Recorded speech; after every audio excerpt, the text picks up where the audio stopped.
Bismillah ar-Rahman ar-Rahim. Alhamdulillah. Wassalatu wassalamu ala Rasulillah. Amma ba'd. Assalamu alaikum and welcome to our audience. Welcome once again to Dawah Wise live stream. Today we have part 3 of our series on demystifying Hinduism.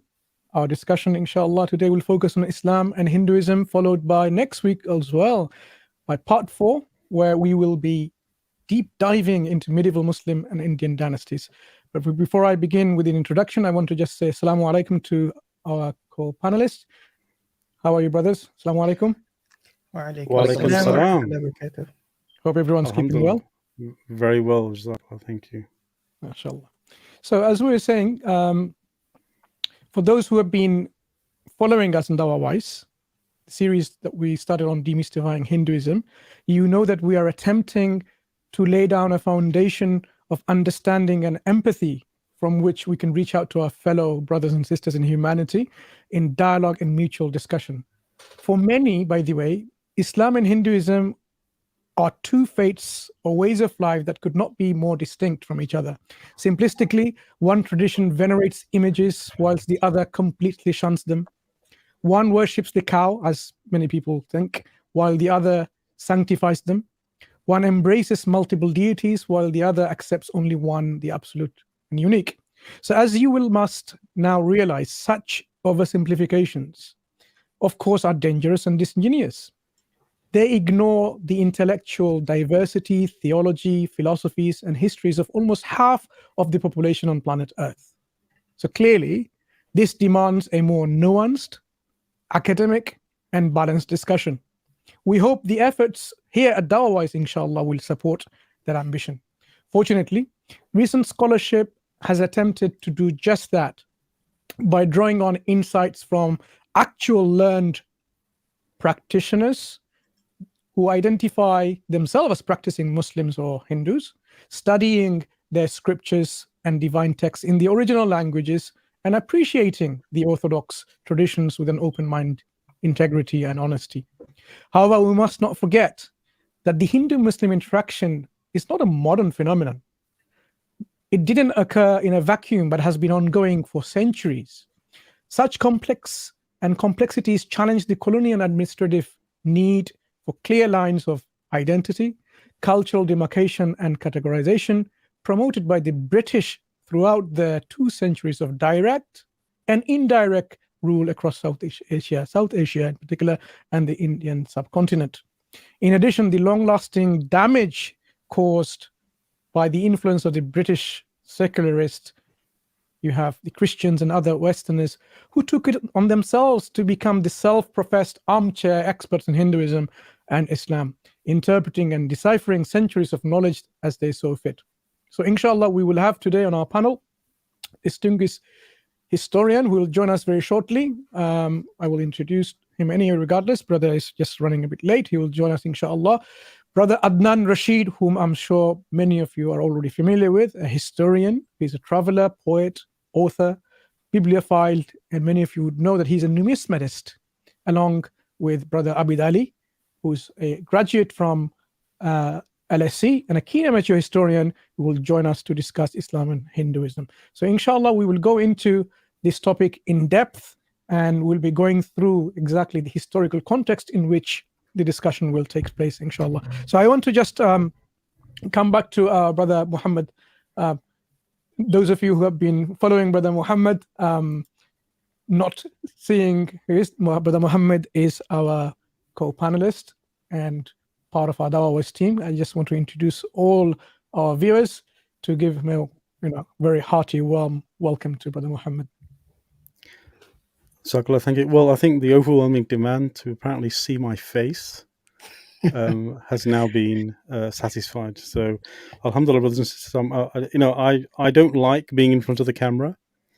I prefer to operate in the background, but I think it's perfectly fine that we actually do this openly. So it's great to be here. I think the key topic of today, I think that we'll go into, and I think Brother Abid here is very informed on this, is that, and you mentioned it in the introduction, brother, which is this is a very nuanced topic. And the time that we have today, first of all, will not do justice to the topic. Let us sort of say that very clearly off the bat. So whatever we discuss today, brothers and sisters, it will only be a summary version and really a skirting synopsis over a landscape that is very complex and very diverse. And in fact, I've spent many months now researching this topic, and I'm only sort of scratching the surface. And I know Brother Adnan, who's an expert, alhamdulillah, has joined us, will be taking us on a journey that I'm looking forward to very much today. Assalamu alaikum, Brother Adnan. Wa alaikum salam wa rahmatullahi wa barakatuh. Thank you so much for having me. Thank you. It's a pleasure having you, Ustad Adnan. I'm sure many of our audience are looking forward to this stream, especially with your historian hat on, and we'll be learning as you go through the journey, inshallah, throughout the centuries. And of course, we'll be focusing on our next part, inshallah, another stream, where we'll be focusing on a particular dynasty and the interactions of that dynasty with Hinduism in particular, of course. So if I may just ask, I mean, I know you're constantly traveling, going across the world, part of giving dawah and opening up again, this initiative of going to very remote villages and giving dawah there, and in mass numbers people are becoming Muslims. Do you want to just very briefly tell about your travels, inshallah, whereabouts you're doing, and any projects you are currently working on? Bismillah ar-Rahman ar-Rahim. Thank you so much for this opportunity. I'm traveling around for dawah purpose, of course, giving talks and lectures around the world. And I also travel for dawah purposes in Africa. There we establish teams and help them understand the importance of dawah and why they must indulge in dawah on a bigger scale in the continent of Africa. Africa has been neglected for a very long time when it comes to the Muslim community. Unfortunately, we haven't been very active as the Christian missionaries, who have been very active since the 19th century. And a lot of the Christian missionaries used the power of the colonial establishments in these countries, especially in sub-Saharan Africa. So we are quite late in that sense, but alhamdulillah, as they say, it's never too late. Allah always has his reasons. And now we are trying to basically gather our thoughts and cooperate and coordinate with the local Muslims. And alhamdulillah, we are getting many good results. We are getting thousands of people coming to Islam in Africa as we speak. Alhamdulillah, mashallah, very good to hear that. So just to set the scene without taking much time, because I'm sure there's a lot you're going to unpack today, inshallah. Do you want to just give us a brief overview of Hinduism, its origins, and its scripture? Yes, absolutely. Bismillah ar-Rahman ar-Rahim. Hinduism is a very complex philosophy. It is a mixture of many different mythologies, spiritual ideas, mysticism, and so on and so forth. So Hinduism is not just one homogeneous religion. Rather, it is a collection of different, as I said, different philosophies and different ideas. So to think that Hinduism is homogeneous, or it is one particular religion organized by clergy or some kind of religious establishment, that's not the case. It is quite diverse. It is the world's oldest religion, according to many scholars, and it goes back as far as 4,000 years. So one can say easily that Hinduism or traces of Hinduism can be found 4,000 years ago. And it is regarded as one of the oldest religions. Of course, that can be debated. We have ancient Egyptians who go back longer, and then we have the civilization of Mesopotamia that arguably also goes back into maybe 7th millennia BC, right? So it's the third largest religion, or a collection of religions in the world, after Christianity and Islam. Christianity, if we put Protestants and Catholics together, then Christianity is the largest religion in the world. Then comes Islam, basically with 1.25 followers, 1.25 billion followers, and then comes Hinduism with almost 1 billion followers in India. So Hinduism, what are the basic concepts of Hinduism? It embraces many religious ideas. For this reason, it's sometimes referred to as a way of life, and it is a family of religions as opposed to a single organized religion. Most forms of Hinduism are henotheistic, which means they worship a single deity known as Brahma, but still recognize other gods and goddesses. Followers believe there are multiple paths to reaching their God. So in other words, Hindus believe that God can be reached through multiple ways. One doesn't have to follow one particular way to reach the supreme deity, Brahma. Hindus believe in the doctrines of samsara, which means the continuous cycle of life, death, and reincarnation, and karma, the universal law of cause and effect, right? You must have heard very often that when someone falls or when someone is afflicted by something, and the person is known to have done something wrong to someone else, people say that's karma, right? This idea of karma basically comes from Hinduism, and it means that you reap what you sow. To put it in simple terms, you reap what you sow. So it is cause and effect. So whatever you are going through right now, you may have deserved to have this in this life. Then one of the key thoughts of Hinduism is Atman, or Atma, rather, Atma. Atma basically means soul. This philosophy holds that living creatures have a soul and they are all part of a supreme soul, right? This is kind of pantheism, right? So we all have souls and we are part of a supreme soul, right? This is very similar to Neoplatonic ideas. You know, when Plato was talking about pantheistic ideas in Greece, it is very similar to Neoplatonic ideas. The goal is to achieve moksha, or salvation. Moksha is salvation, which ends the cycle of rebirths to become part of the absolute soul. So if you want to become part of the absolute soul, then you have to attain moksha.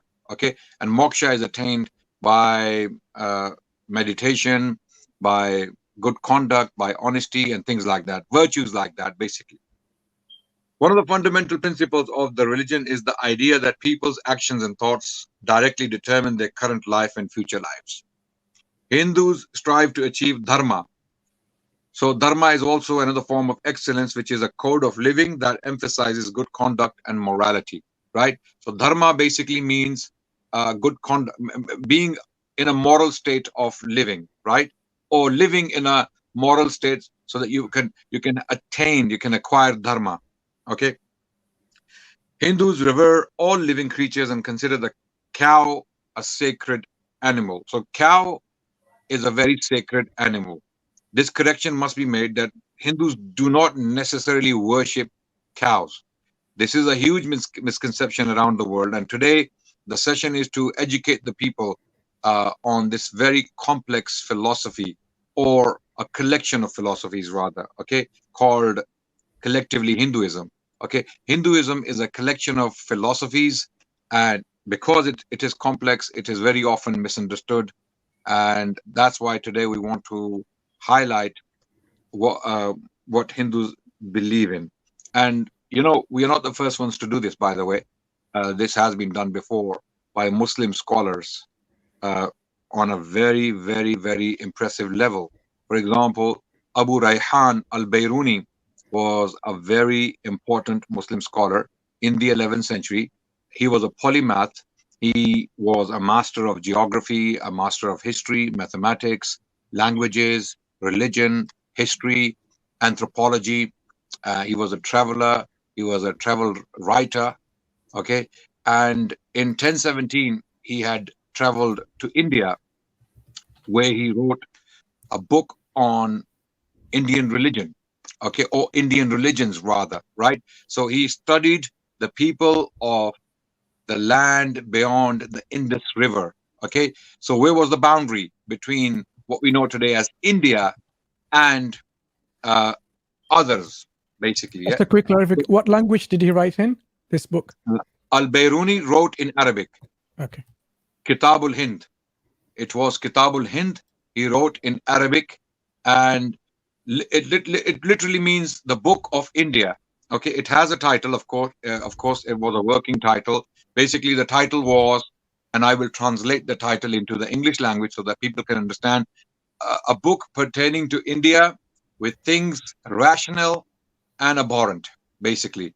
Okay, so he's talking about things that may be rational to Muslims, because he was primarily writing for a Muslim audience in the Arabic language, and things that may be abhorrent to some Muslims about the Indian culture or Indian religions. Okay, so Al-Bairuni wrote quite objectively for his time.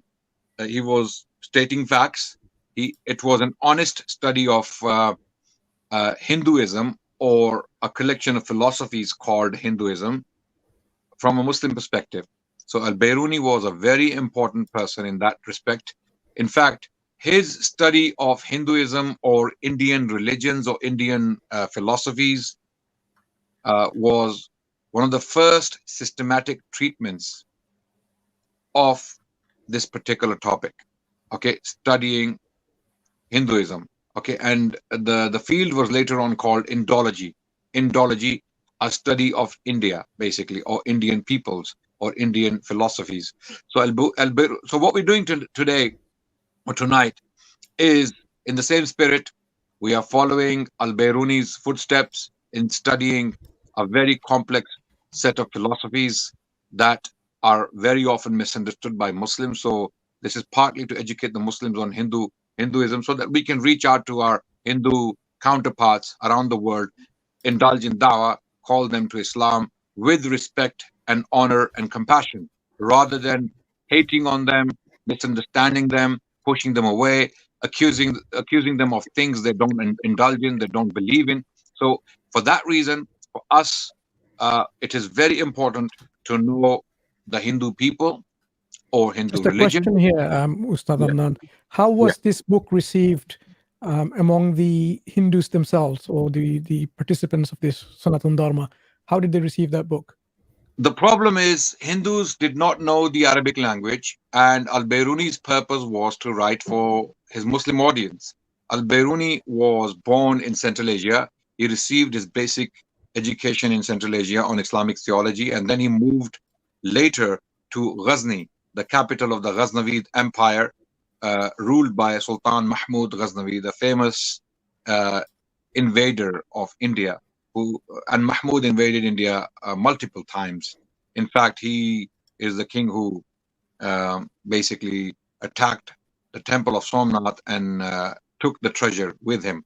So Al-Bairuni was active in his court. Al-Bairuni was genuinely inspired and intrigued by some of the customs of the Indian people. Of course, he was a Muslim. He made it very clear that the reason why he's writing this book, or books on other philosophies for that matter, because he did write on Buddhism and Jainism and other ideologies, and the purpose was to show how Islam is superior. So Al-Bairuni lived in a very theologically charged society in the 11th century.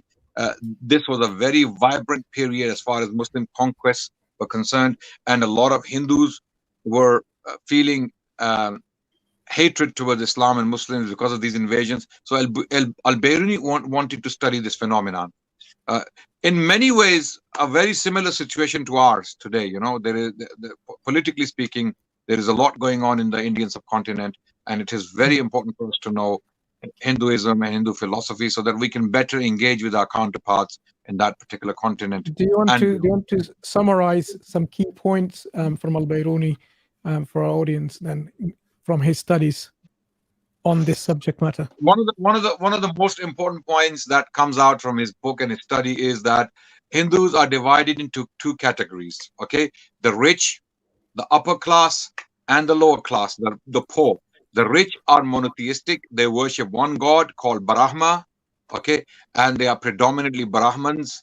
And the poor are polytheistic. They worship different deities in the form of idols, and so on and so forth. So this is one of the points Al-Bairuni comes out with very powerfully. And this point is repeated very often as the main point of his study of India. But at the same time, he went into many, many details talking about Hindu religions found in the Indian subcontinent when he was traveling through it, mostly northwestern part of the Indian subcontinent, current day Pakistan. It was all Hindu territory by then, by the way. Hindus ruled as far as Kabul, and Sultan Mahmud Ghaznavi is the one who drove out the Hindu Shah dynasty into current day Indian territory. So Pakistan, current day Pakistan, was predominantly a Hindu territory as late as that. And Al-Biruni was studying people found in this territory. And he talked about Hindu scriptures, he talked about culture, he talked about religion, religious practices, philosophies, beliefs, ideas. So his book is quite detailed for its time. For it to be 1,000 years old, exactly 1,000 years old, 1,000 years old, it is a very, very impressive study of the Hindu religion.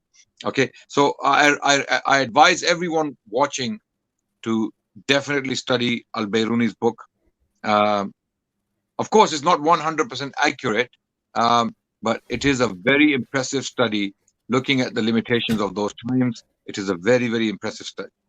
So what are the holy books of Hinduism? Moving on.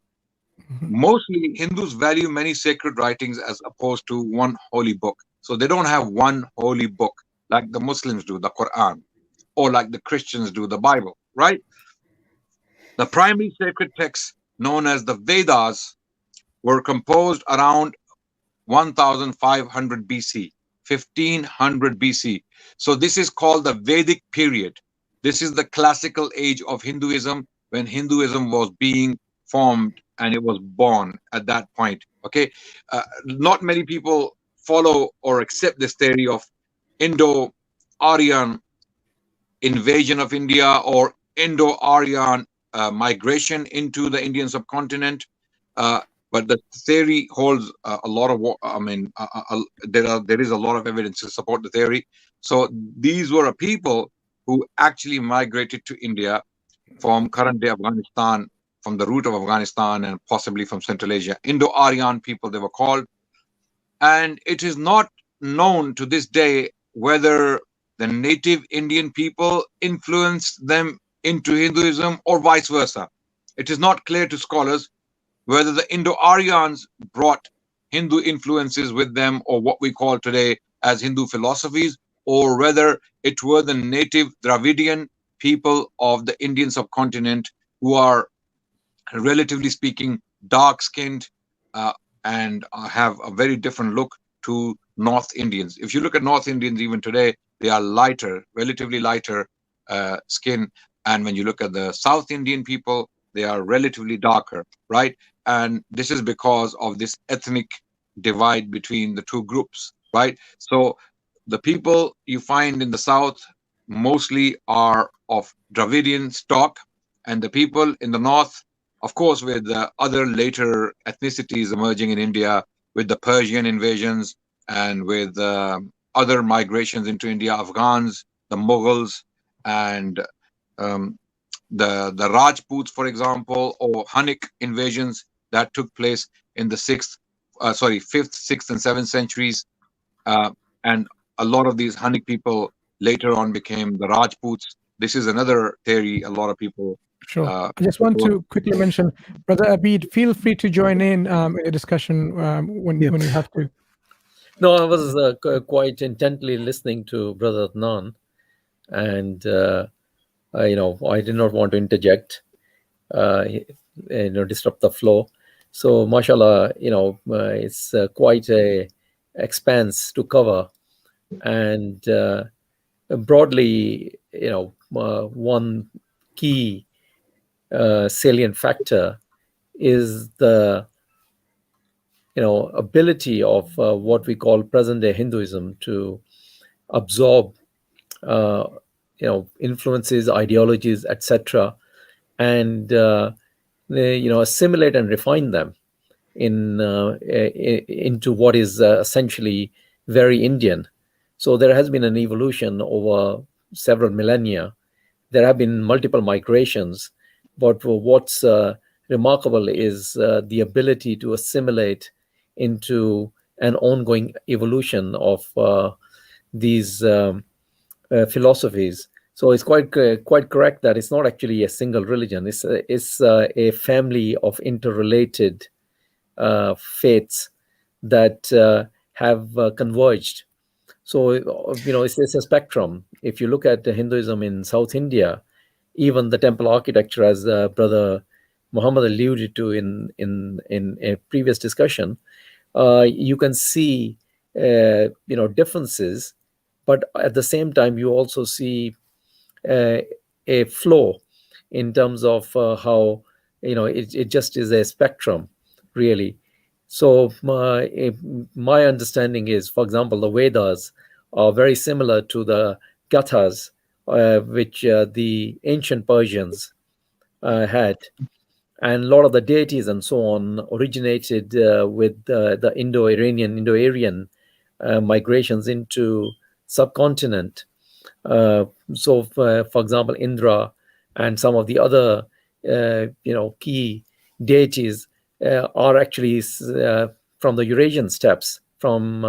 They flow into what is present-day Iranian plateau and the areas of what is Afghanistan, Khorasan, and so on, and then arrive in what is present-day Pakistan. So sorry, brother. So let me interject here, because I think what's interesting here is, if you remember in the Syria, one of the deities that caused the corruption of Islam amongst the Quraysh was actually an Iranian deity. Yep. That was brought into Mecca by the name of Hubble, right? Mm-hmm. From this civilization, yep. which had this sort of sort of pronged approach to faith. And I find it quite fascinating that not only did they apparently, I mean, obviously I don't know, but it sounds like not only did they influence the Quraysh, they also then later on went on and influenced the Indian subcontinent with their let's say this sort of multiplicity of deities approach, which I find fascinating. I don't know whether any research has been done on this. Are you aware of anything that may have been done on this? On what exactly? On this, the influence of how they influenced Arabia, the Iranian influence of the multiplicity of deities influenced the Quraysh in Arabia. They also influenced the Indian subcontinent. So this is a much older civilization, clearly. Yeah. Iranian civilization is actually not older. The Indian civilization is, because we have remnants of civilization, or actually, how can I put it, remains of a civilization in current day Pakistan, and it was a city called Mohenjo-daro. Mohenjo-daro is a very old city, which was established nearly around 5,000 BC, if I'm not mistaken. Actually 3,000 BC. We lost your microphone, brother. Mohenjo-daro was established, so it's about 5,000 years old civilization, right? So it's quite ancient. And then there is another, there was a connection between Mohenjo-daro and Mesopotamia. Scholars have found artifacts in Mohenjo-daro that actually originated in Mesopotamia, right? So Mesopotamian civilization is about 7,000 years old, and that is very evident from the remains we have found and some of the archaeological evidence we have seen lately. A lot of it was lost, unfortunately, when the Baghdad Museum was looted in 2003 after the US invasion. The museum was completely robbed and wiped clean, and 7,000 years of history was completely, decimated in a very short time. So we have evidence that India had activity, had populations, had cities and towns with paved streets, with buildings, with art, with clothing, with utensils, for example, right? Mohenjo-daro was a very vibrant civilization, and it is you can say that it was one of the first emergences of the Indus civilization in this region. So it is a very old civilization, no doubt, right? So I would doubt that Persian influences came into India. If anything, it would be the other way around. And with regards to the Arabs, Arabs were taking influences from all over the place. There was a man called, I forgot his name, the one who brought idol worship for the first time into the Kaaba. Luhay, I think his name was Luhay. Luhay, yes. I forgot his second name, but his name was Luhay. And Rasulullah ﷺ, in one of the hadiths, he said that I saw Luhay dragging his intestines in Jahannam, because he was the first person to introduce idol worship in Mecca. He went to the land of Syria. There he found people worshipping idols, and he thought, what a good idea, what a great idea. So he brought these idols into Mecca, and people were still following some form of Abrahamic, Ishmaeli or Ishmaelic tradition, you know, a tradition that originated from Ibrahim alayhi salam and Ismail alayhi salam and the teachings. They were still following some form of that religion, but then Luhay brought idol worship, and unfortunately the Arabs, the children of Ismail alayhi salam, lost their monotheistic taste, and they started to worship idols. And once, as you know, you lose your tradition, or you break away from your tradition, you break away from your values and your historical background, or once you forget your history, for that matter, you are open to all cultures and all influences, right?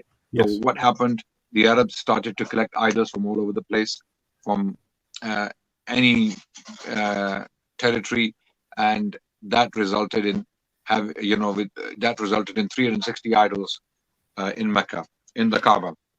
Fascinating discussion. The history of Hinduism is very interesting.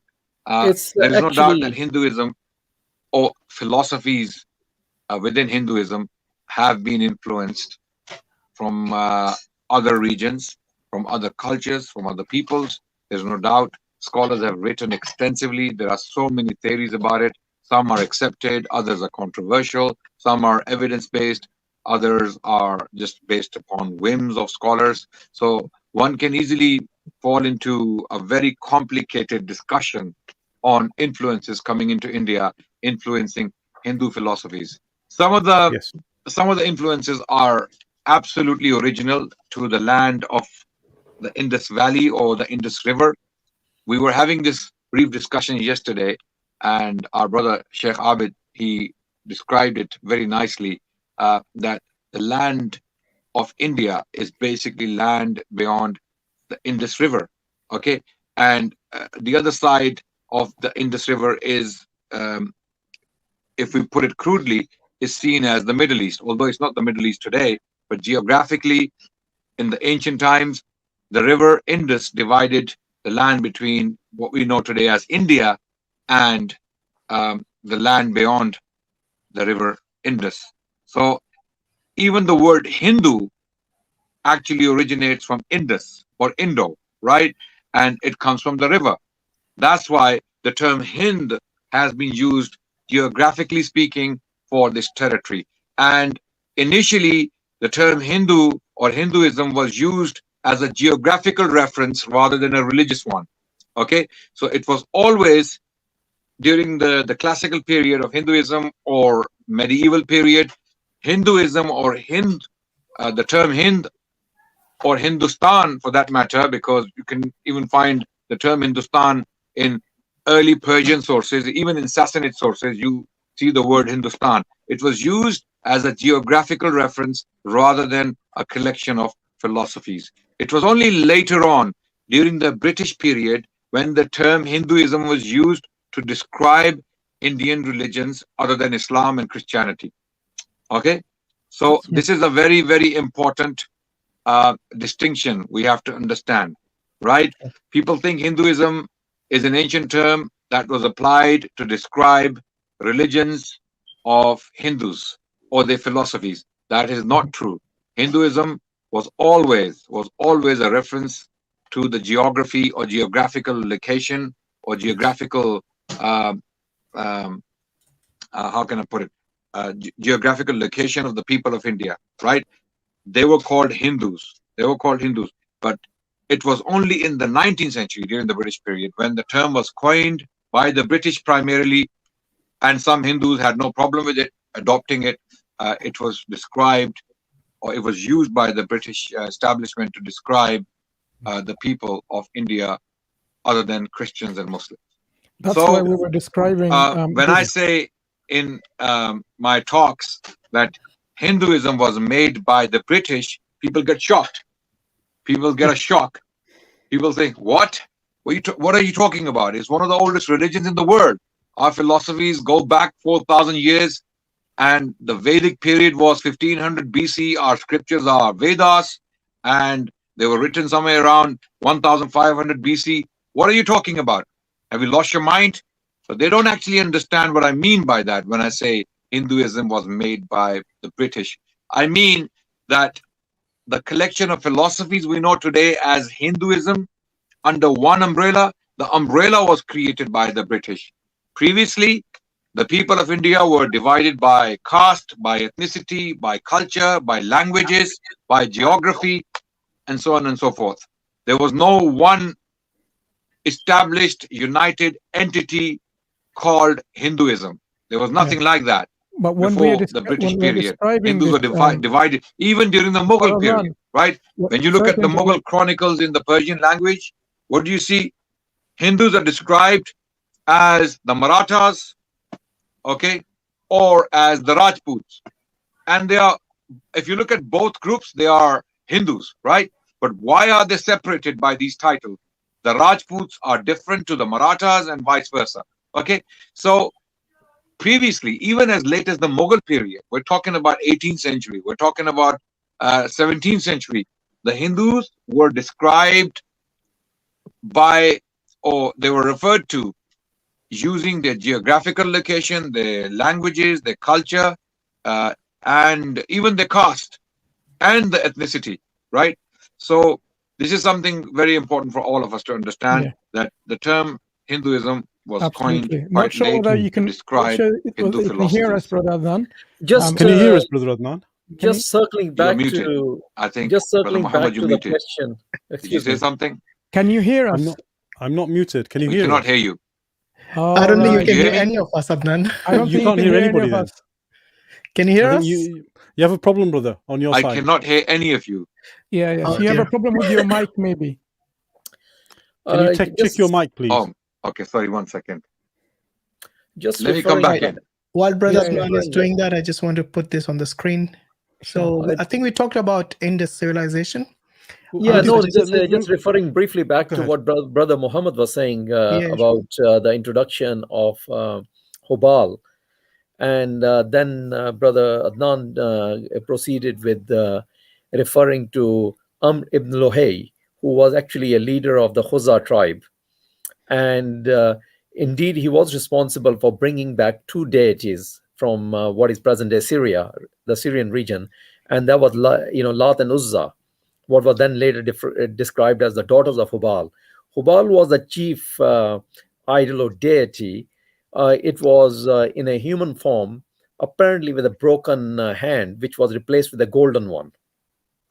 And there's some conjecture that the name is composed of Hu, which means the spirit or god, and Baal, right, which was another deity that had been imported in. Whether they were of Iranian origin, that's quite possible, because the area that we are referring to generally was Iran, the ancient Iran. If you look at the border between the Eastern Roman Empire, the Byzantine, and the Iranian Empire, that was literally in what is present-day Syria. So the current areas of Iraq were where the Iranian capital was. And wonderful. Yeah. So just to go back at a point. So I think, first of all, just to reiterate, the culture that Brother Adnan, you were referring to, the old one, was that the Harappan culture that was already present as part of the Bronze Age in India? Yes. Is it that one, or was it an older culture? It's called the Harappa civilization, yeah. And, and Now, one of the major cities was Mohenjo-daro. Yeah. Right. Now, the Vedic scriptures then Did I get the dates correct? Is it 5,000 years old? It goes back 3,000 BC, right? Yeah, so the Harappan culture broadly, certainly from the research that I've done, is around that sort of age, and it's only sort of around early Harappan is about 3200, and then Yeah. they go to all the way to about 1900 to 1300. Yes. So yes, So there's a big expanse. yeah. So I was right. So it Yes, is about 5,000 years old. That exactly. city of Exactly. Mohenjo-daro. Yes. Yes. Now, what I wanted to eke out here is, first of all, the Vedic scriptures are written in a language called Sanskrit, which, as of today, is a dead language. Nobody speaks this language anymore, except, of course, the religious community that are taught this specifically, but which is sort of unlike Arabic, of course, where in Islam this is the language that is in daily use. It's a language that can be understood by millions of people, and it can be studied actually quite readily all over the world. If So I may quickly add something here, Go Brother ahead. Muhammad. So in India, the Sanskrit is still taught as like an optional language if they want to take in the schools. So it's not just for the priestly, class. Just as a correction. Okay. But okay. So I understand that. Again, it's a special subject. It's not well known. Yeah. Yeah, Right. Exactly. it is not spoken by the masses. What I think Brother Muhammad is making a point that Arabic language is spoken by the masses to this day, right? Yes. Sanskrit and languages like Latin, let's say, okay, are not spoken by the masses anymore. We have dialects of Latin, let's say Spanish, Italian, and French. These are dialects. Likewise, Sanskrit is not used, commonly speaking, among the masses. It is known to scholars, no doubt. Yes. So, Brother Muhammad's Exactly. point. Yes. Exactly. And the reason that's important, of course, is because one of the things that we have to understand here is that revelation means something different in this culture, right? And it's important to, so what I understand, and brother, you can correct me, is that the origin of the Vedic scriptures are based on rishis or religious individuals that looked within themselves and meditated, Correct. and heard within themselves Yes. whispers, which they then articulated, Correct. and which then eventually became the scriptures. Now, there is no source that I can find, unless somebody of when this happened or how it happened. Yes. I mean, there is an estimated date that Vedas were put together around 1500 BC, and there are 4 types: the Rig Veda, the Sama Veda, the Yajur Veda, and Atharva Veda. Right? These are the main scriptures of the Hindu philosophies. Right? And Hinduism is also called, amazingly, Vedic religion. Okay. It is called it is called a collection of Vedic religions, right, referring to the scripture, right? And also there are other scriptures as well that were written, that were put together later on. Hindus believe that the Vedas transcend all time and don't have a beginning or an end, right? This is what the belief is. There is no beginning and there is no end to the Vedas. There is no doubt that Vedas are put together by humans, and after their meditations and their mystical experiences, they put down their thoughts or their ideas, their philosophies into writing, and these writings became sacred. Very similar to what happened to the Christian writings in the New Testament, right? Initially, the New Testament was put down as memoirs of the apostles, right? If you look at the New Testament books, writings of Paul and the Gospels, in the 1st and the 2nd century, mostly they were known as, these writings were known as the memoirs of the apostles. It was only in the 3rd century where some church fathers started to refer to the books of the New Testament as scripture. Scripture, prior to the 3rd century, was strictly speaking the Old Testament, not the writings of the New Testament. The writings of the New Testament are called the memoirs, right? Later on, they were given that higher status of scripture by later church fathers. Okay, and I'm not making this up, by the way. This can be seen in any book on the history of the New Testament, right? Likewise, these books were put down by rishis, by mystics, by thinkers, in some cases completely anonymous. We have no idea as to who put down these scriptures for the Hindus. The origin is very difficult to trace, and they were copied from and we find the same problem with the Vedas as well. You know, when it comes to the textual differences, there are many between the copy. Okay, and So then they but have, Adnan, don't the Hindus normally say that they don't really say there is something like an origin of Hinduism? Because they, if I think Brother Abid might be able to. I think expand it's on very this. important to understand that, you know, first of all, you know, if you look at Hinduism, and I tend to refer to it as a civilization rather than necessarily a faith. And it has become tied in with what is the Indian subcontinent, but it is not limited to it, because the influence of Indian civilization and that encompasses the sciences, it encompasses the ideologies, it encompasses the religious beliefs and religious ideas, and they were exported out into, for example, Indonesia, what is present-day Burma, Thailand, and so forth. You see it's evidence of that, and it still continues today. So it's going back to the origin story. The Vedas are referred to as both heard and remembered. Now that actually alludes to a oral tradition.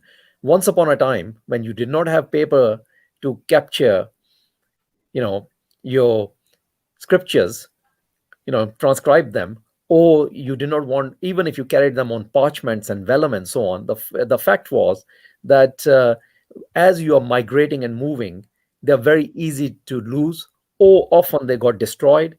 So traditionally, in lots of cultures, their beliefs, intrinsic beliefs, were often captured in form of poetry, in form of what, in this case, we are referring to as Vedas.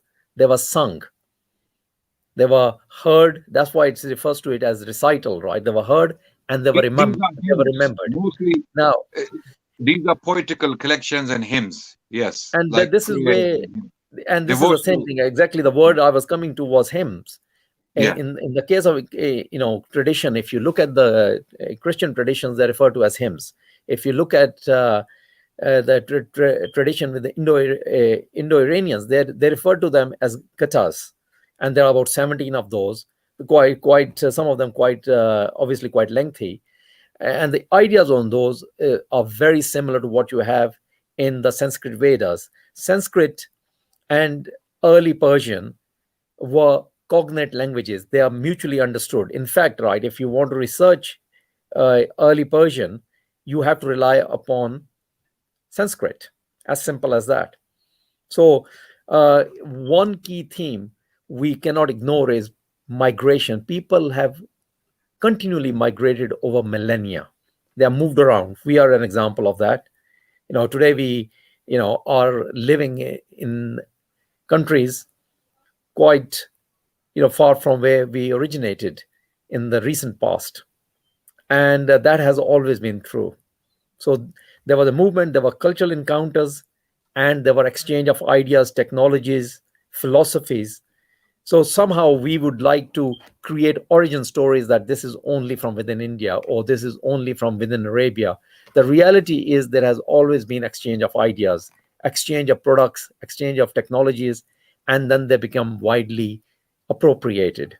Absolutely. So in the case of Hinduism, it would be a disservice to actually just because we today have a label, and as Brother Adnan was referring earlier on, the label was for colonial reasons.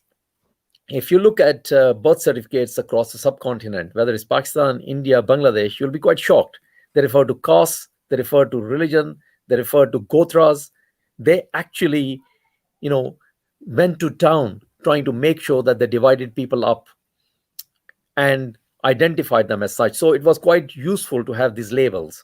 So even within the Muslims, they divide them up into Sayyids, Sheikhs, and various other castes, even the castes that were directly,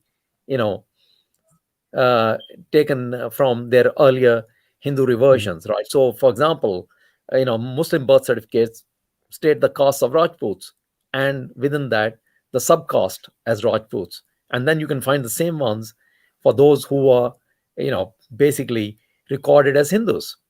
So, referring back to it, there has been an evolution even in terms of how you tag people. So And before that we go tag there, is Brother Abid, useful today. yeah. So let's sort of rewind a little bit then, Brother Nan. When was the first interaction between the early Muslims and India? Let's sort of start there. When did that first start, and where did it then go in terms of then the Arab and the Islamic influence really becoming ingrained into the Indian subcontinent? Okay. The first Arab incursion into India took place in the late 7th century, if I'm not mistaken. 711, early 8th century.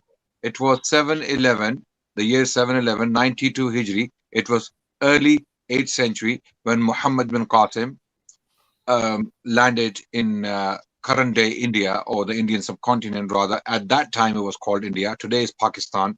It was Sindh. As we know, partition took place, and India was parted into three countries, eventually three countries. Primarily, initially, it were two countries, Pakistan and Bangladesh. Sorry, Pakistan and India. And Pakistan consisted of East Pakistan and West Pakistan. East Pakistan became Bangladesh, and West Pakistan became Pakistan. So eventually three countries, right? All of this was called, as far as the Arabs were concerned, Hind, this territory, right? And Hind to the Arabs was the land of Sindh, current day Sindh province of Pakistan. And you can see the similarity between Sindh and Hind, right? There is a lot of similarity, and it is there for a reason.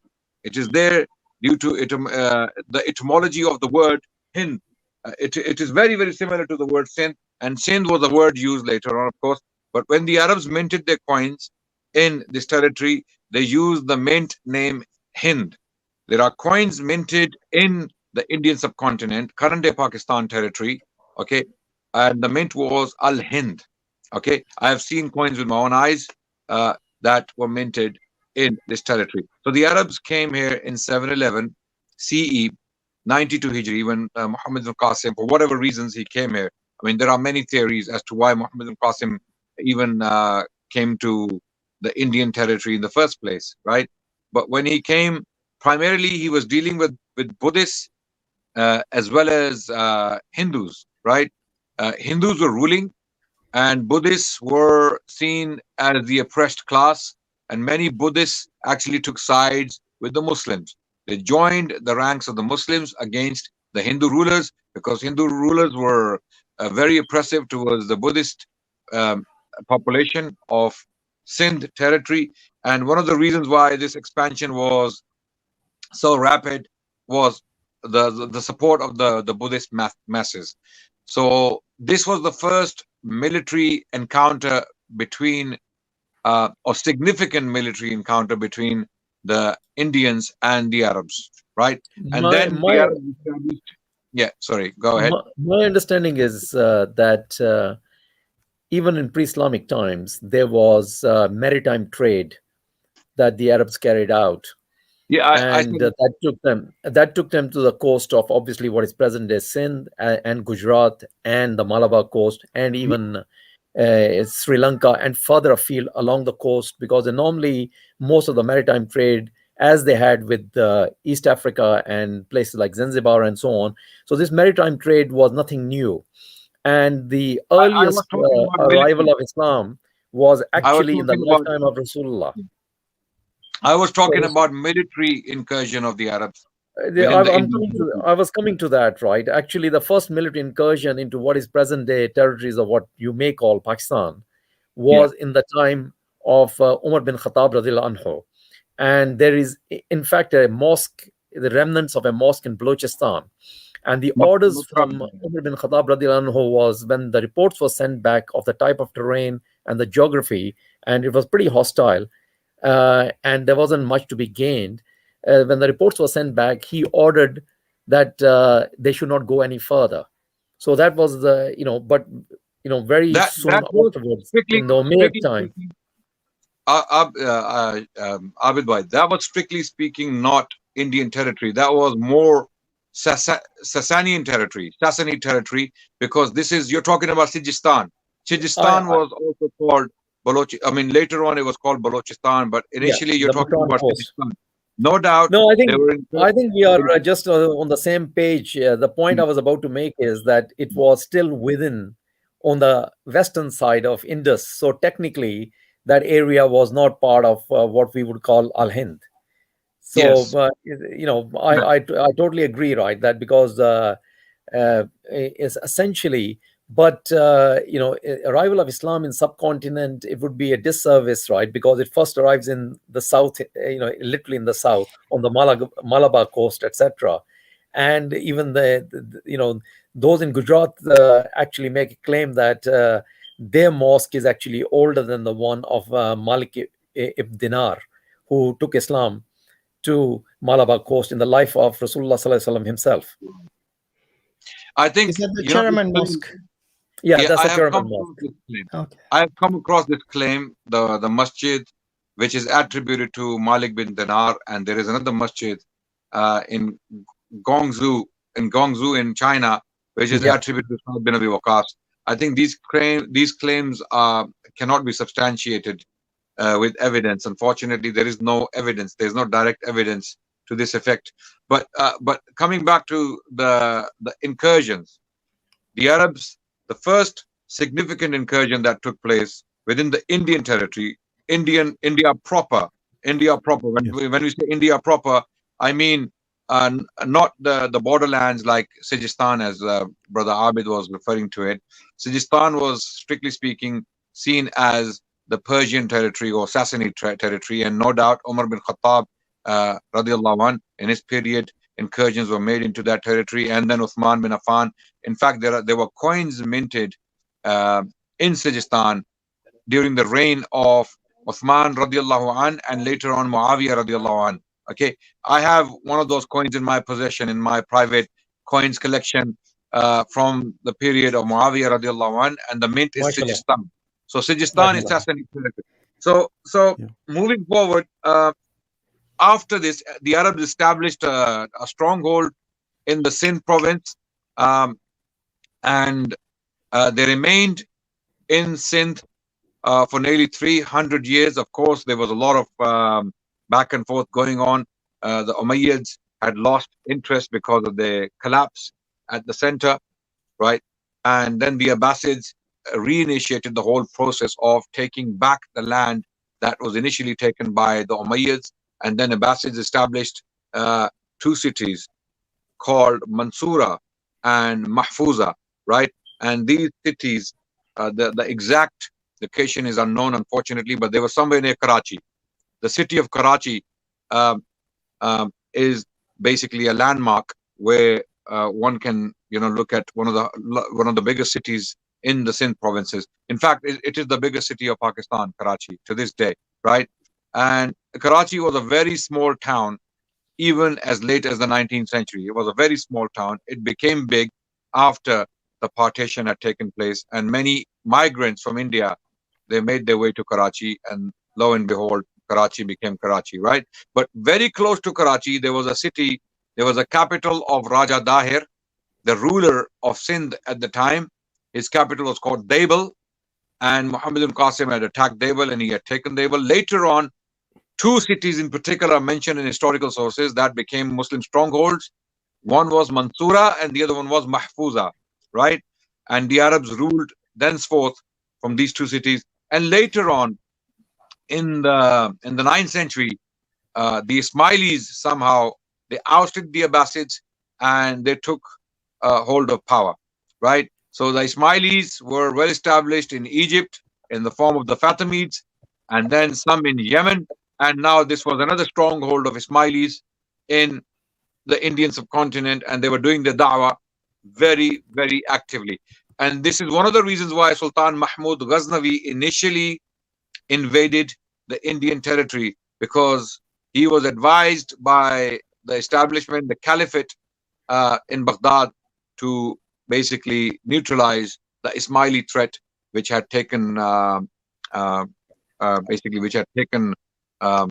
territory in India. So this history is very, very dynamic. We need a very, very how can I put it? We need a long episode for this. We need a separate episode for this to go through all of this history, because in this short setting we cannot possibly cover Hinduism and the history of Arab incursions within the Indian territory and what came afterwards. No, right? no, we can't. No, and we can do that in the next episode. Yes. Maybe we can introduce. It is time to talk about the next episode very quickly, so that our viewers are aware of it. Inshallah. Yeah, just want to quickly put the map of the Muhammad bin Qasim since his incursion into India. So this is the map. I believe it covers mostly Pakistan, isn't it? Yes. Yeah, it currently covers exclusively almost Pakistan. And the key thing to point out is Brahmanabad is actually what Brother Adnan was referring to. That's Mansura. It's the remains of it are, you can actually visit them. And there's the remains of a mosque there and the rest of the planning. And what's significant about Mansura, it was a garrison town for the Ummayids after the takeover, the conquest of Sindh. But more importantly, why it's historically significant, it was because it was a planned city. Its blueprint was almost what was used as an inspiration for the founding of Baghdad. So Baghdad was founded later than Mansura or Brahmanabad in what is present-day Pakistan. And as a planned city, there were other garrison towns like Basra and Fallujah and so forth, and Mosul. And the interesting thing is, because of Umar bin Khattab's decrees, they could not settle in existing towns and be a nuisance to the people that had been conquered. So they were often set up as garrison towns separately. And Mansura was one of the earliest ones in the subcontinent. Interestingly enough, because from urban planning led to the same principles being applied to the creation of Baghdad by the Abbasids. So actually, so let me just sort of, because we're going a little bit off. So let me just sort of reiterate. So Muhammad bin Qasim was a general of the Umayyad Caliphate. Yeah, that's around circa 700 or 712 or something when this happened. Yeah, 8th century. Right, 8th century, exactly. So let's understand. So this is literally within 100 years of the passing away of Rasulullah. This happened. Yes. Less than that. Right? Less than that. Exactly. And we know from modern historians that this in itself was miraculous. That a group of essentially, on the backward sands of Arabia, arrive on the shores of one of the oldest cultures of the world. You see, historians don't talk in supernatural terms. They talk in naturalistic terms, right? So they will call it a phenomenon. They won't call it. Yes, indeed. Right? Yeah, well, we call it a miracle, but yes, of course. Yes, absolutely. So historians are very much, to this day, they are very much taken back by the sheer speed of this expansion. It was phenomenal. And expansion into all directions, all possible directions. Absolutely. I mean, the Arabs or the Muslims, early Muslims, are going into North Africa and landed in Spain at the same time. By the way, it was the same year when Muhammad bin Qasim landed in the Indian subcontinent. It was the same year when Tariq bin Ziyad landed in Spain. Exactly the same year, 92 Hijri, when Tariq bin Ziyad landed at Jabal al-Tariq, right? And then it was the same year when Qutayba bin Muslim was taken territory. He was taking territory in Central Asia. In Central Asia, very close to northwestern China. He was actually at the borders of China. Qutayba bin Muslim was in Chinese territory. He was actually Muslims fought battles against the Chinese generals. This is well attested in historical works. So this was a very huge, phenomenal expansion. I mean, as Muslims, we believe this was a fulfillment of Allah's Allah's promise in Surah An-Nur, chapter 24, verse 55. A'udhu billahi minash shaitanir rajim. Bismillahir rahmanir rahim. وعد الله الذين آمنوا منكم وعملوا الصالحات ليستخلفنهم في الأرض كما استخلف الذين من قبلهم. It is a promise of Allah to those who believe among you and they do righteous deeds, that Allah will grant you succession in the land like He granted it to those who came before you. So Allah made a promise to believers, so long as they believe and do not commit shirk, do not ascribe partners to Allah, you will have the land. And literally, word by word, this prophecy or this promise was fulfilled within a century, actually less than a century, within 80 years of the Prophet's death. Prophet died in 11 Hijri, and what I was talking about earlier happened in 92 Hijri. The year 92 is very important in the history of Islam, when these three generals in their respective territories performed their duties for different reasons, of course, for different reasons. And eventually, the reason was one, they wanted to do dawah to these lands and bring Islam to these people. Having removed the militaries and oppressive kings from power, they wanted to do dawah to these people. So when people ask this question, was Islam spread by the sword? It's a very sensitive question, very much politically charged question, very important historic question. And the answer is that in terms of territory, geographically, absolutely, unashamedly, yes. Yes, it was spread by the sword. The territory as a religion, absolutely not. It was never forced upon the people. It was never. And even when the territory was taken, one has to look at what happened to people after the territory was taken. What happened to the people of Damascus, let's say, the people of the land of Syria, Greater Syria? What happened to the people of Al-Andalus, Spain? What happened to the people of India when Muhammad bin Qasim arrived there? Okay, so you will see the Muslim behavior testifying to the fact that they actually went to these lands to establish justice and peace, not to plunder, not to pillage, not to destroy. There were miscarriages, no doubt. Historically speaking, humans are humans. They do end up doing unfortunate things, but predominantly speaking, the overwhelming pattern of Muslim expansion was well supported I think it's very important to understand these are cultural encounters. And the reason I was mentioning Mansura was its significance, not so much in terms of urban planning, but in terms of interactions. Because with the takeover, the Umayyad takeover of what is present day, Sindh, and further up, almost past, almost approaching the borders of Kashmir and so on, was the fact that you did have a oppressed Buddhist majority in this area, and they welcomed a takeover because it relieved them of the incumbent oppressive regime. But more importantly, it opened up the avenues because the religion was not being forced. It opened up avenues for interaction, and that was theological as well as scientific. So immediately the effects are that you've got Indian medicine, Indian mathematics, Indian technologies, even in terms of, for example, cotton cloth and so on, suddenly is being traded more freely because you're part of a larger commonwealth of Islam. So the key significance is that, very early on, you already have, a great academic tradition in India, a great theological tradition in India, and now they're exchanging those ideas. And so I keep on coming back to this point that when we talk about evolution, the reality is that the Arabs were as much influenced by what they interacted with as the people they actually took over.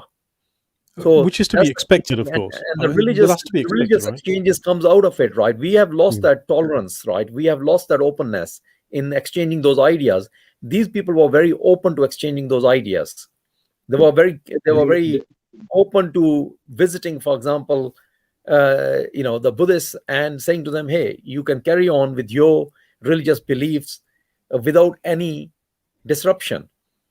Absolutely. But at the same time, there was a curiosity in finding out, because they were coming from a very different religious tradition from them. That did not 100%. mean they were not interested in finding out what these people they were just to compliment your point, Abid Bhai, very brilliantly put. Absolutely, these early Muslims were very pragmatic. They were very, very pragmatic. When they landed in these territories, they didn't disturb the order.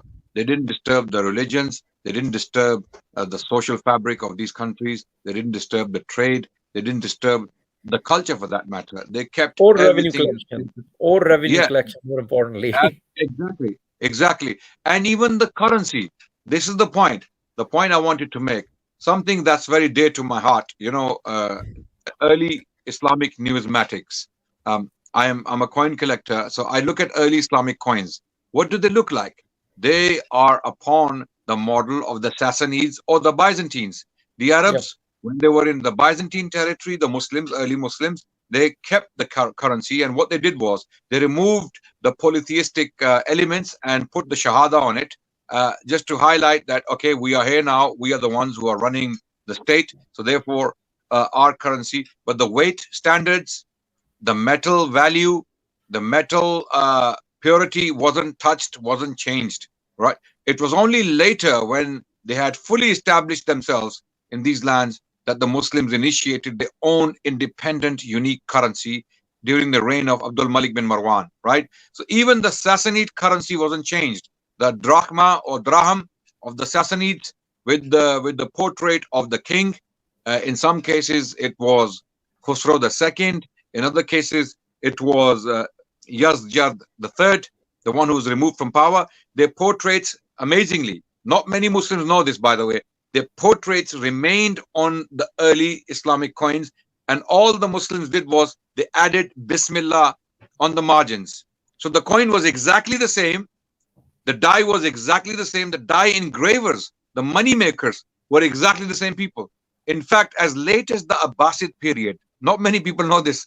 This is fascinating. As late as the Abbasid period, much of the business, when it comes to mining, extracting silver and gold from mines, and money making and making dyes, was in the hands of the Zoroastrians in the Persian territory, or let's say previous Sassanid territory.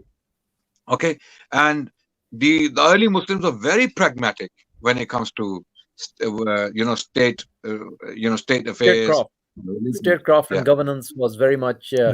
They were very open to ideas. They were very willing to adopt best practices. If you look at just the currency, right? You mentioned that it's always weights, measurements are a key part of enforcing the writ of the state. And in those terms, if you look at it, right, for example, dirham, right, is actually derived from drachma, and dinar, right, is actually the Roman denari. So yes, the reality is that even in the Islamic period, they were not, averse to adopting and appropriating. Now, this is something that we have lost. We tend to think of everything as an innovation and something to be shunned. And the reality is that, coming back to Hinduism, what the way the Muslims, the early Muslims viewed it, they did not necessarily view it as a faith. They viewed it, in pluralistic terms, because they were coming across people who did not have uniform beliefs. So you had Jains, you had, people who were quite different from the Jains in the way they practice what we today call Hinduism and so on. And they were, because they were not keen to impose their ideas on others, they let it be. So, for example, the religious, structures were left intact. They were not interfered with. And I was going to say that, just very quick before you finish there. Just let me interject very quickly. So there's a number of comments on forcing belief, and I just want to say a modern example is, look at what happened when the Cold War ended. Russia, that has spent 80 years, maybe more, trying to force atheism on people. The moment Russia fell, people ran back to religion. Yep. This is what's going on. So you see, faith is very, very personal, and it's a choice. Yep. You either decide to believe or you decide not to believe. This is not something that can you can make a show of believing. Somebody can, under a sword or a gun, point and say, "Look, believe," and you can say, "Yes, I do." But inside the heart, unless it decides, then there is no belief. And we have evidence of this repeatedly when regimes have tried to force belief on people. The moment those regimes end, people go back to either what they used to believe in or they find something else to believe in. And so I think to the point which is that both the brothers have made, which is when the Muslim contingent came in, Islam came in, it was under the guidance, the prophetic guidance of you must deliver the message, which is what they did. They delivered the message. Now, the people and the reason, many of us here on the call today are here is because this is our history. This is the history we come from. So going back into this history, we are Muslim today because they shared the message. If they had forced people, we probably would not be here today like this. Yeah. Also, we have to realize that these incursions are basically annexation of neighboring countries. It's not something that is just a Muslim, phenomenon. It's something that was quite normal at that time. They didn't have the United Nations where they had defined boundaries or something. So it was quite normal for everyone to show that they are mighty and that they can conquer and they will take. It's basically after the conquer how they treated the citizens, how they cared for them. Because if you look at Andalusia and all, see how they were and how they became after the conquest of Islam. I'm sure we can discuss that at some point. This is a very valuable point, actually. Let's not forget it. So the nation state, as a concept, came into being on the Agreement of Westphalia in Germany in 1648. This was after several centuries of Christian warfare within Europe. When they got to a state, and this is historically attested to, Europe got to such a state that villagers and peoples were resorting to cannibalism because they had no food. And so the Europeans stepped back and said, we need to fix this. And so they decided to arbitrarily decide some boundaries, and the nation state was agreed. So the nation state in this history of histories is yesterday, right? It is a very, very new concept. So, I think a very good point you make that this wasn't there before. And at that time, we have examples, even in the Middle East, where a rider would get on a horse with a flag and he would just run into the desert, and wherever the horse fell or the flag fell, he would draw the boundary. Okay, this is mine now, right? Because there's no rules. And when you wanted to travel, you got on your horse and you traveled. And wherever you landed, you slept and you carried on. That was how the old world operated. It was literally survival of the fittest. Absolutely right, exactly. So let's understand. In the case of Islam, that wasn't the case. The Muslims, the early Muslim armies, by no means were able to defeat the Persians and the Romans simultaneously, because they confronted both armies simultaneously. If you know the history of Khalid bin Walid, he was fighting on two fronts. He was fighting in Persia and he was fighting in the Byzantine territory. This was a phenomenon. This is why historians are baffled to this day. They don't know what happened. They still don't know how the Arabs, despite the fact that they had no special weapons and special training or special armies or militaries, and they were able to defeat these major powers, two major powers in the world. In fact, they were superpowers, the Persians and the Byzantines, the Romans. These were the only known powers in the world at the time. It's like the closest comparison I can draw today is Russia and the US, right? The USA is the power, and Russia is the power, both nuclear states with immense power, right? So it was a phenomenon. It was a phenomenon at the time. So imagine today, brother, saying, go to the OECD reports and find the country with the lowest GDP and output today, like at the bottom of the pile, and say this country within the next 50 years is going to grow up and take over American Russia. Yeah. Like, imagine you made that prediction today. You would be laughed out of the house.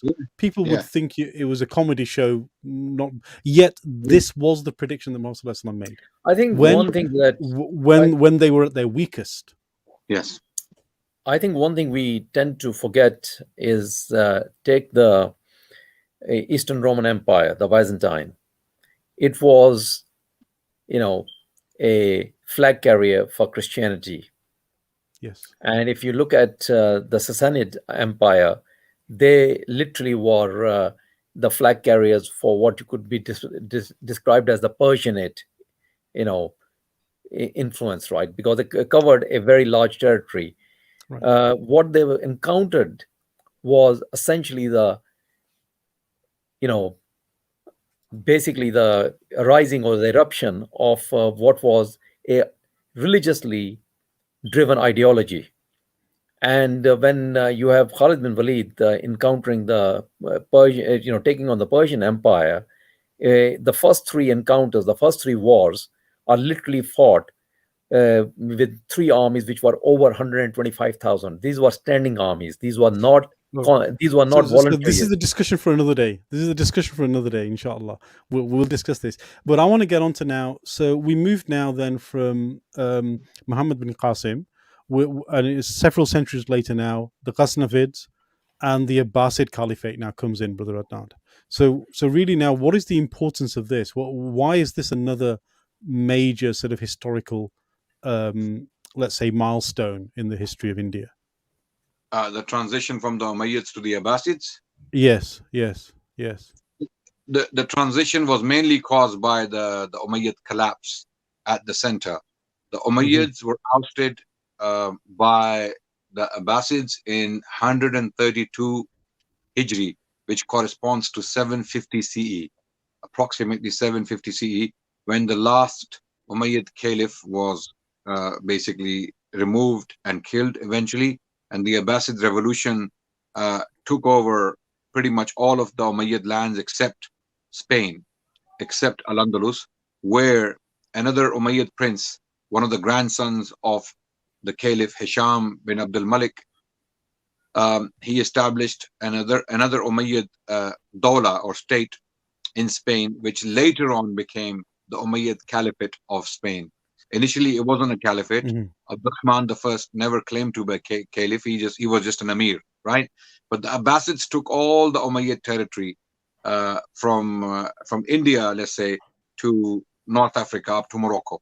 Okay, this was a large territory. So the Abbasids they came back to Sindh, and they consolidated their power, or power left by the Umayyads. They consolidated that power and remained in power for another 2 years.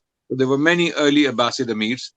We don't know much about them, unfortunately. The only evidence we have for the Umayyad governors and Abbasid governors in the Sindh territory of India, or the Indian subcontinent, current-day Pakistan, in case some Pakistanis get offended, so you have to mention that it's current-day Pakistan. It's not India anymore, right? But previously it was known as the Indian subcontinent, Al-Hind, right? So that time, the only evidence we have for these individuals, these governors, are coins. Again, my passion kicking in again, right? So you find coins in the names of Umayyad governors minted by them, governors like Hakam bin Awana. Then we have Tamim bin Zayd. We have Amr bin Muhammad bin Qasim. One of the sons of Muhammad bin Qasim, amazingly, was a governor in Sindh. Later on, succeeded his father. Okay, his name was Amr. And then we have some other Umayyad, for example, Suleiman was another one. Then later on, we had the Abbasids, and the Habbarid period started. Habbarids were originally Qurayshis, and they originate from a man called Habbar bin al-Aswad, who has a very interesting history. He was the man who was one of the people Rasulullah commanded to kill even if he's hanging on to the Kaaba, right? At when Mecca was conquered, and there were 10 people who were not to be spared because of their crimes. And this person, Habbar bin al-Aswad, had basically insulted the daughter of the Prophet ﷺ when she was trying to migrate from Mecca to Medina. He poked her camel and she fell off the camel and she had a miscarriage. She was pregnant at the time. She lost her child. This was Habbar bin al-Aswad. And then he was pardoned, amazingly. He came and sought the Prophet's pardon, and the Prophet ﷺ forgave him. And from his genealogy, from his descendants came these people who ruled Sindh on behalf of the Muslims. And that's why they're called Habbarid, the Habbarid dynasty that ruled for nearly 200 years. And they were very strong. You can still find the coins all over the place. And in Pakistan, you can find the coins. And these, unfortunately, this is the only evidence we have. We don't have any narratives on them. We don't have any detailed histories about these governors and what they went through and what were the circumstances and conditions of Sindh at that time. It's very unfortunate. The only history we start to get of Muslims in India is from, when I say history, I mean narratives written on the Muslims and their deeds in India. It started from the 11th century onward, after the invasions of Sultan Mahmud Ghaznavi.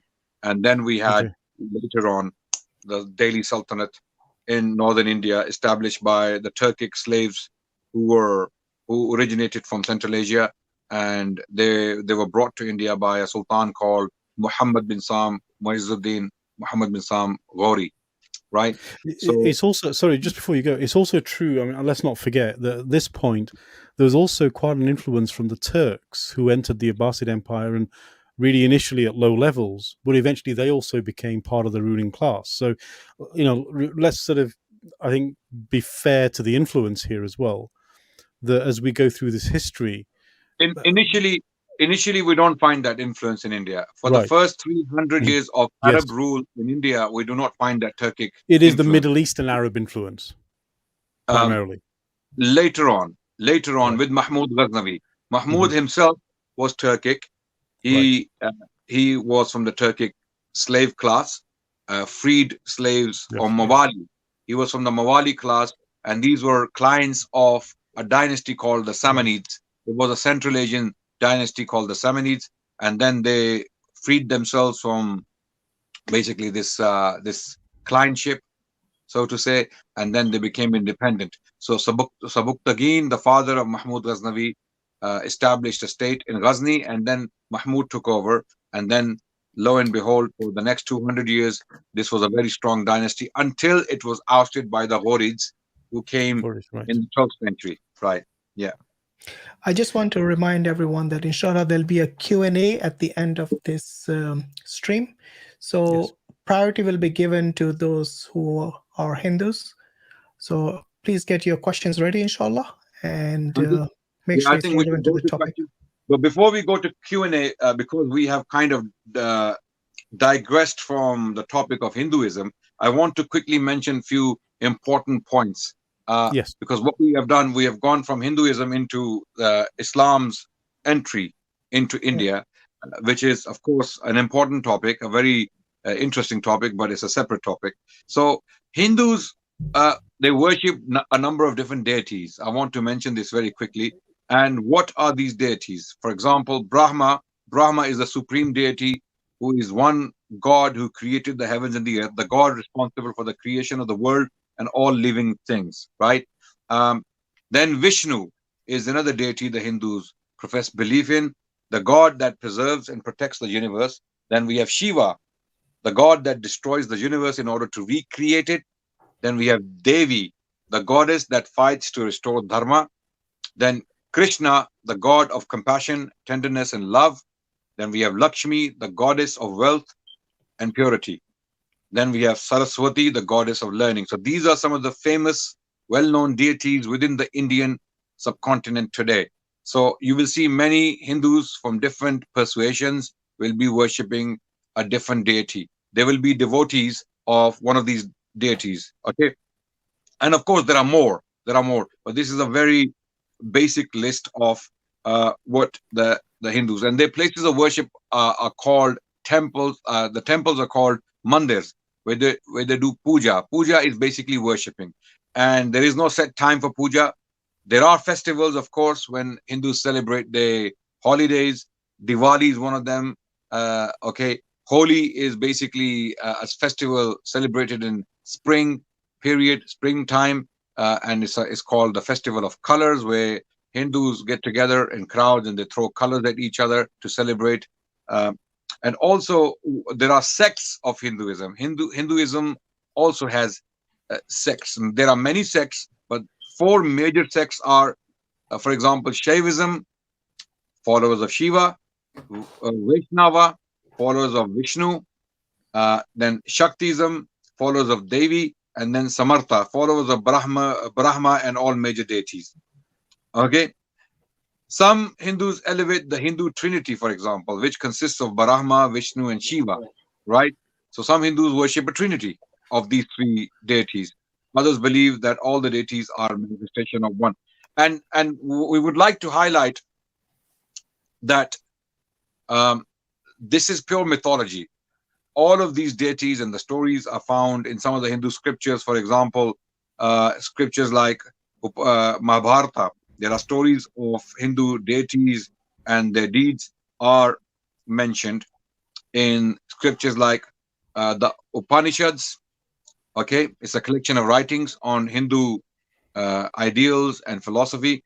Then Bhagavad Gita, which is also a very important work Hindus read as scripture. Then 18 Puranas. 18 Puranas are basically a collection of Puranas, a collection of writings that are 18 in total. Then Ramayana and Mahabharata are also considered important texts in Hinduism. Okay, so some of these texts contain stories and myths about deities and their deeds and their wars to overcome evil and all that, right? The details are far too long, far too many for us to address in this short sitting, but this is a very brief introduction to what the Hindus believe in, right? Also, just to clarify, Brother Adnan, when you say mythology, we're not being derogatory here. No, this we're is not. something that the Hindus themselves Acknowledge. Is mythology. Acknowledge, exactly. Hindus themselves acknowledge that these are mythologies. There is no evidence that these events actually occurred in the past, and there is no way to prove that some of these personalities even existed. So these are used as ideals for Hindu philosophers and devotees for them to follow, right? So these are the things we need to understand and appreciate from the very start, right? And then there is the Hindu caste system, which was, of course, discussed by Al-Bairuni as well, nearly 1,000 years ago in his book Kitab al-Hind, right? There is a very strict caste system, and caste system basically started to originate somewhere around the 5th century CE. 5th century CE, that's when the caste system was pronounced and became prominent within the Hindu society. And what are these 4 castes, right?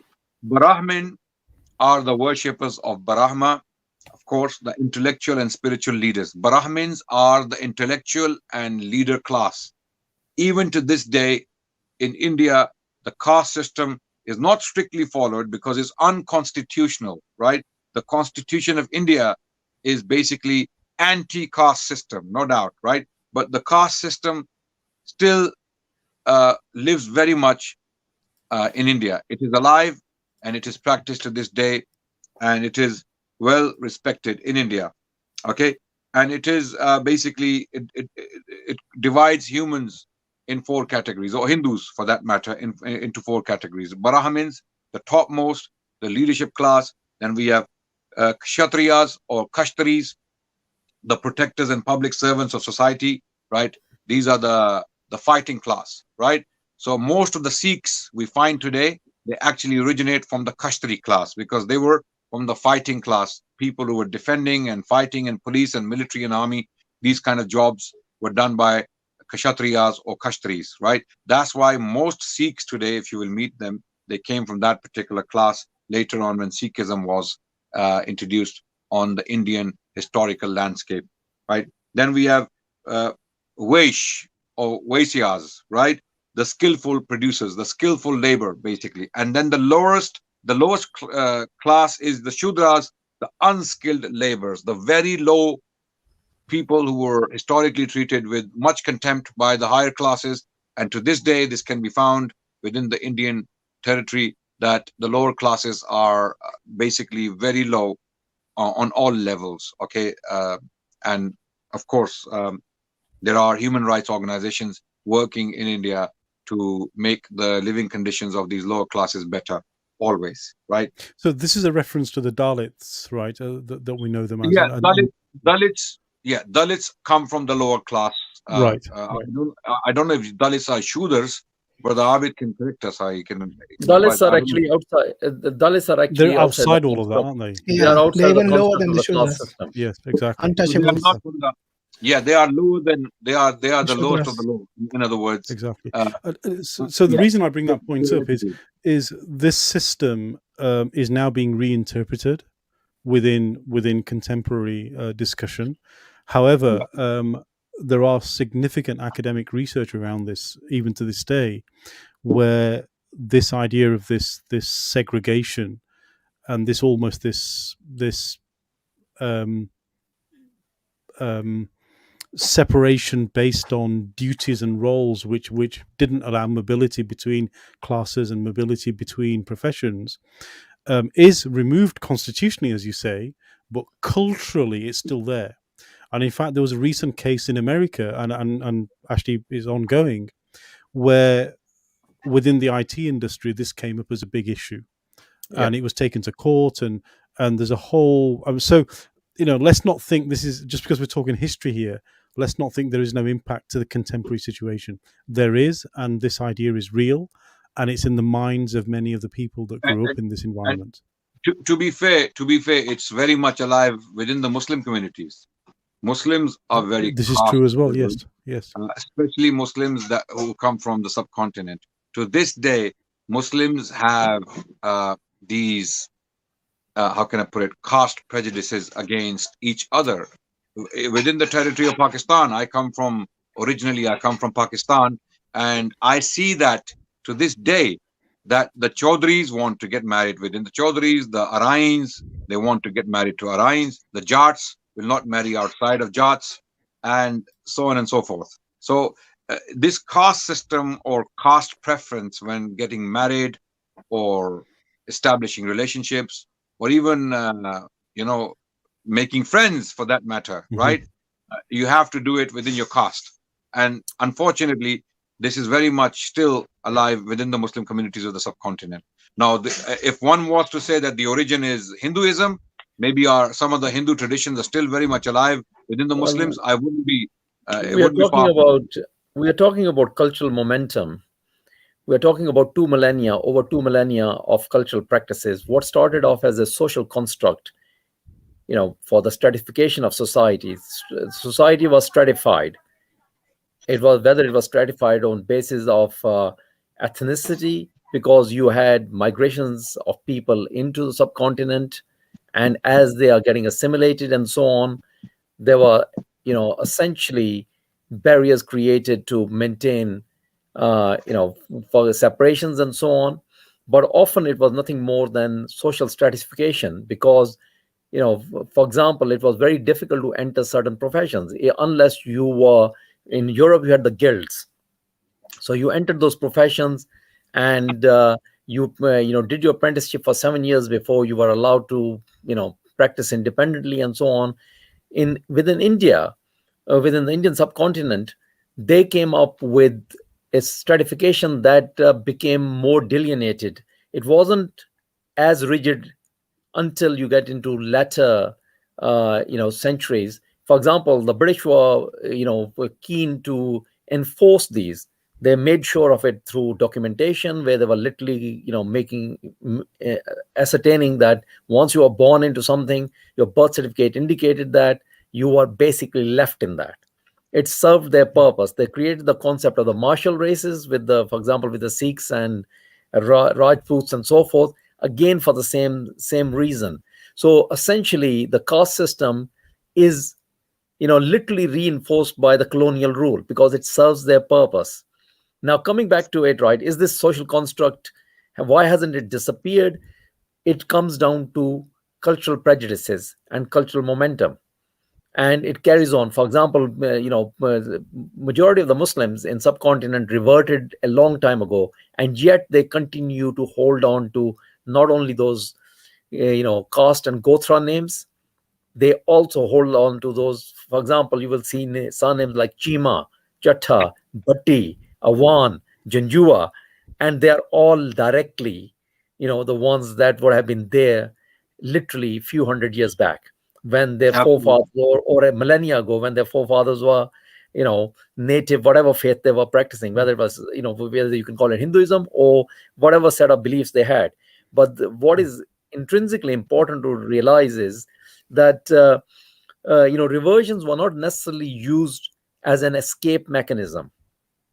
So although some people do revert even today from, for example, the Dalits becoming Christians or even becoming Muslims, but the reality is majority of reversions to Islam or converting into Christianity or whatever faith you may say, they were often driven by a whole range of factors, and the predominant one was one of essentially, basically ascribing. Discrimination. No, not discrimination. The people were often reverting because they believed in that. So Right. it wasn't uncommon, even as late as about 70-80 years ago, where you had few members of the family who were Hindu, and there were other members of the family who were Muslim. For example, the ideologue responsible for the creation of Pakistan, Dr. Muhammad Iqbal, or Allama Iqbal as is known, his family were Brahmins. His it was his grandfather, I think, who reverted, and they still had cousins and so on who are Hindu Brahmins. So I think there's one thing we must emphasize is that there was a high degree of openness to new religious ideas within subcontinent, and we have become more insular. In fact, right, I think that for a lot of Muslims is a case of joining the club and then literally, closing the door on it and saying, okay, everybody else stay out. Right, we become Muslims, right? And suddenly we are not even willing to acknowledge the fact often that we come from a rich cultural tradition of actually being Indians, and also that somewhere along the line our forefathers had reverted from it. Okay, just want to see what our panel thinks. Do we want to touch before we go into Q&A in terms of how the Muslims, how they treated the Hindus during those periods, and how the Hindus felt? What was their perception of these? Because this will help us understand bridging the gap that's been created. I mean, we're talking about now centuries or hundreds of years of Muslim-Hindu interaction, and what exactly that led to, the tolerance that survived for hundreds of years and the contemporary situation now. So do we want to touch upon today, or are we going to leave it for another stream? I think it's a vast topic. We need a separate episode for it. And because the history of Islam in India, or the history of Muslim relationships with Hindus, is so dynamic that we won't be able to do justice to the topic in a very short setting like this. So we need a separate episode for that, because the history is not only about military interactions, it's about cultural interactions. It is about cross-pollination. It is about cultures being followed and adopted from both sides, right? For example, a lot of the Indian culture today is heavily influenced by the Muslim Persianate age. Heavily. When I say heavily, there are so many things within the Indian psyche today, within the Hindu psyche, I would say. I'll go as far as to say there are so many things about the Hindu culture in India today that were directly adopted from the Muslim culture of India. And when I say the Muslim culture of India, I mean the Arab as well as the Persian culture that came with the Persian sultans later on. The Persianate age is generally chronologically speaking, you know, is generally put down to the year or between the year 1000 to 1700. So these 700 years are known as the Persianate age in India, starting from Mahmud Ghaznavi up to the Mughals or the decline of the Mughals, right? So the Hindus have been heavily influenced, right? And this history is very, very dynamic. How did the Muslims treat the Hindus, for example, when they were the ruling class? How did the Hindus respond? Were there always wars between Hindus and Muslims, or were there also periods of friendly interaction? Were Hindus given powerful positions within the Muslim state system throughout the Middle Ages, or were the Hindus completely marginalized? Were Hindus intellectually able to contribute within the Muslim statecraft, or were they completely sidelined? Okay, all of these questions are very. How did the Hindus pursue the study of their religion and their languages within the Muslim period? Were the Muslims enemies to the Hindus? Did the Muslims allow that freedom when they were ruling? Did the Muslims treat the Hindus with fairness and justice? Or is it all about temple desecrations? Or were the Muslim sultans or simply interested in destroying temples and using the remains of those temples to build mosques? All of these questions are very important, and I think we should address them in a separate episode in the future, inshallah. I think the key thing to remember is that it wasn't homogeneous, right? First of all, the Mughal control was predominantly what is considered Hindustan, which is the upper half of India, and the Deccan, right, and the southern, right, you know, had its own Muslim dynasties, and they did not necessarily arrive by land routes. So some of them had arrived there and built their, you know, fiefdoms and kingdoms, you know, Bijapur sultans, etc., Ahmednagar, and so forth. And if you look at it, right, the Mughals relied heavily upon the Rajputana states, right, the Rajputs. So you cannot actually refer to it as a Mughal empire. You need to acknowledge the fact that it was built upon the Rajput military might. And similarly, the southern kingdoms, the sultanates in Deccan, were heavily reliant on what later on became the Marathas. Yes. So I think it's quite important to recognize that these weren't religious kingdoms in any shape or form. They were literally based upon collaboration and, you know, working closely together in alliances with their Hindu vassals, right? So they may have been, you know, even the Mughals, when we talk about the Mughal Empire, we forget the fact that the literally majority of their vassals were semi-independent, autonomous. That's right. Yes, and you know, and this speaks to the enormous geography of this land. Of course, remember, you know, I think, you know, modern cartography does significant injustice, deliberately, I would add, based on a colonial proposition they put together, where, you know, the Indian subcontinent is enormous. In fact, Europe is inside it. That's how big India is. So to broad brush and say it's happened like this in only one narrative is and, you know, brother Mansur said this in the beginning, is disingenuous and dishonest. Yeah. And it's important that we understand this. So we're going to open up now, I think, inshallah. Yeah, I've already posted the link for the Q&A. As stated earlier, we'll give priority to any Hindus in the live stream. I saw a few commenting earlier. I'm hoping that they will come forward and perhaps enlighten us from your point of view. So rather than the Muslims telling you what your religion is, it would be better, of course, for you to let us know from your perspective, what do you feel, and if we have represented your religion accurately, inshallah. So if anyone is there, the link is pinned in the live chat, and there's also a link in the description of this live stream. So please do come forward. And while we bring those individuals on, let me just clarify one point. So I saw repeatedly in the comments this idea of 33 any million. Muslims will be removed if they try to join. So please respect the request. Jazakallah khair. Jazakallah. So let me address this point of 330 million or 33 million gods that Hindus are purportedly said to worship.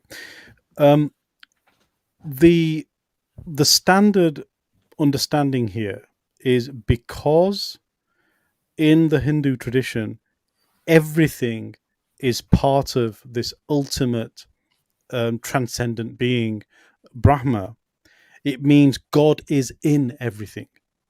That's Okay. right. Now, so theologically, this is their position, and so therefore, this idea of 330 million was a notion, and it is in the text. You can find it. It was said by a number of their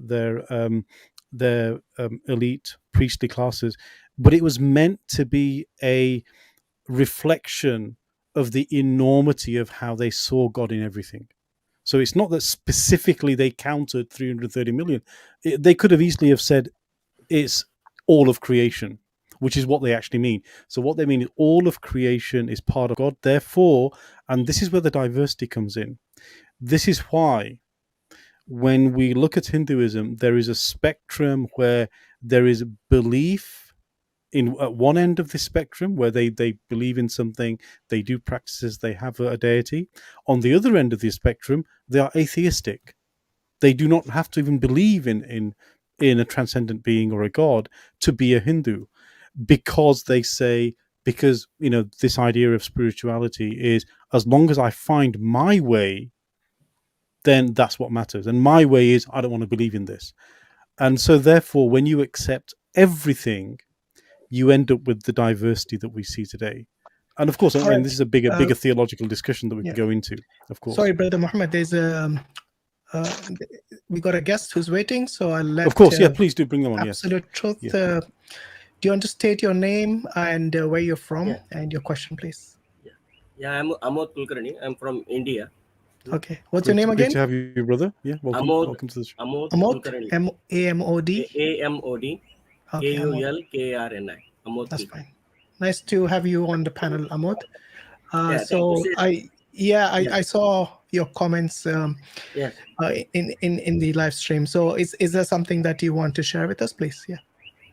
No, like I had many Muslims. In India, we have a lot of Muslims, and in my class, what is my objection with Islam actually means, the thing is that one, if you know about Chaitanya Mahaprabhu, 500 years he came back, he had a conversation with the Pathan.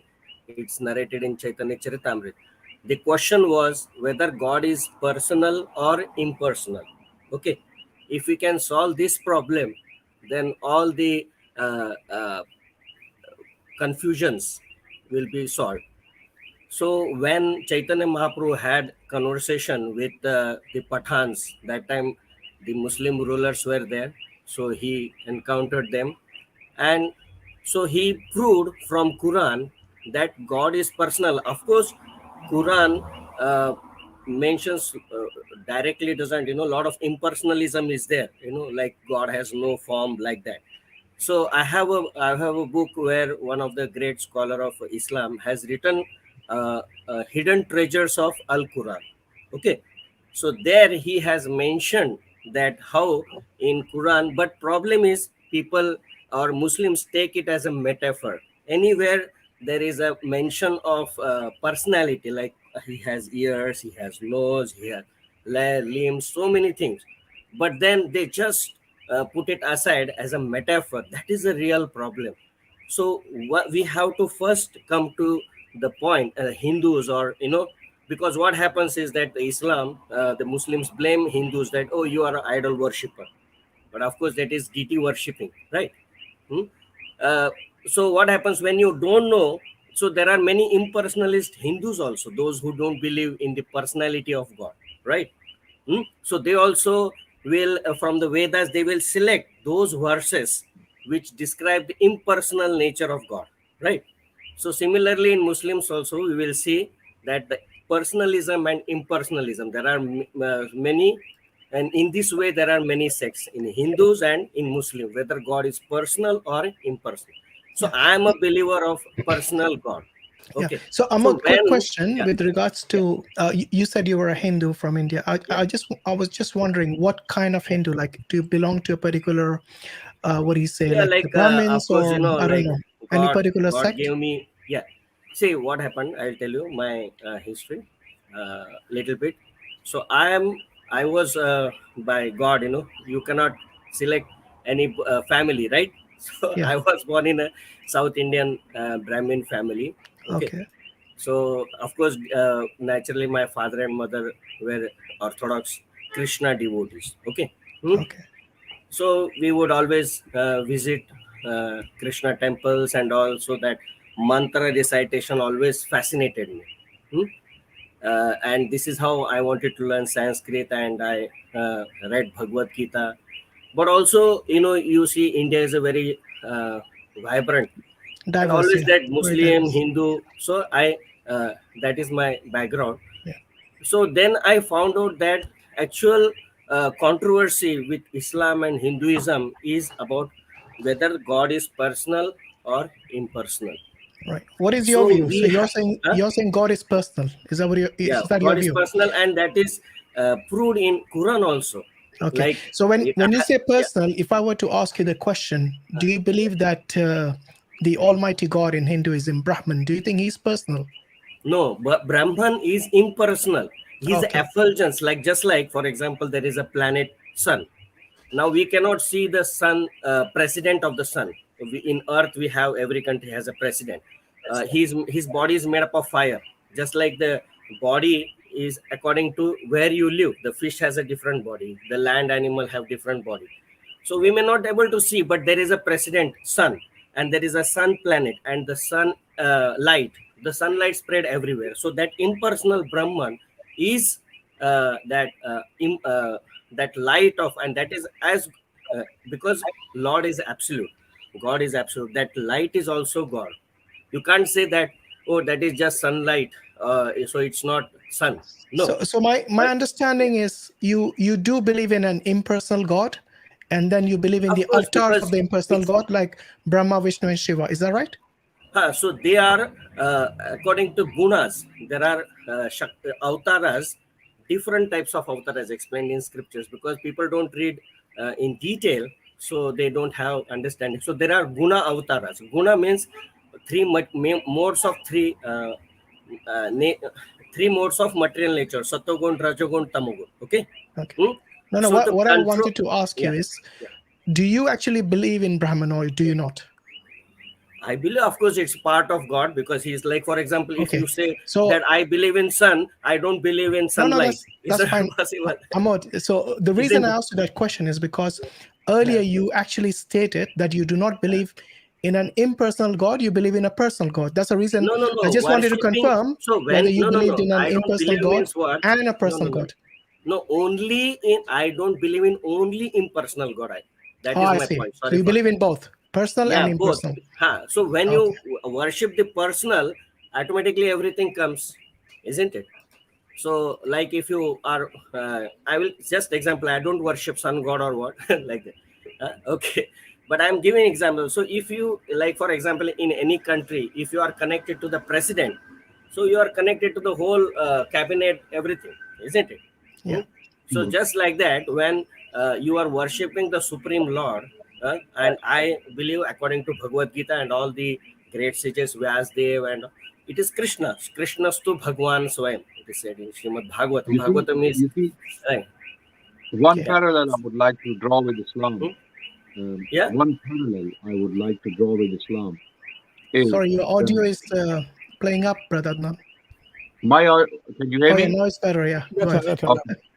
I'm saying what one parallel I would like to draw with Islam here is that we believe that there is a creator, a supreme creator, who does not have human form, who does not have any form that humans can imagine. Impersonal. Okay? You are impersonalist according to No, Vedic. No. we don't Let's finish the assume. description.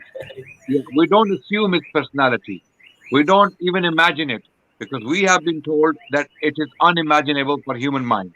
For human mind to imagine the form or the existence or the reality of God, for that matter, is but unimaginable. So we yeah, only but know that about him what he himself has told us, right? So this is God Almighty to us. Now, the reason why we believe this is because he himself has told us in the Quran that there is nothing like him. There is of no course, one like him. He is absolutely unique.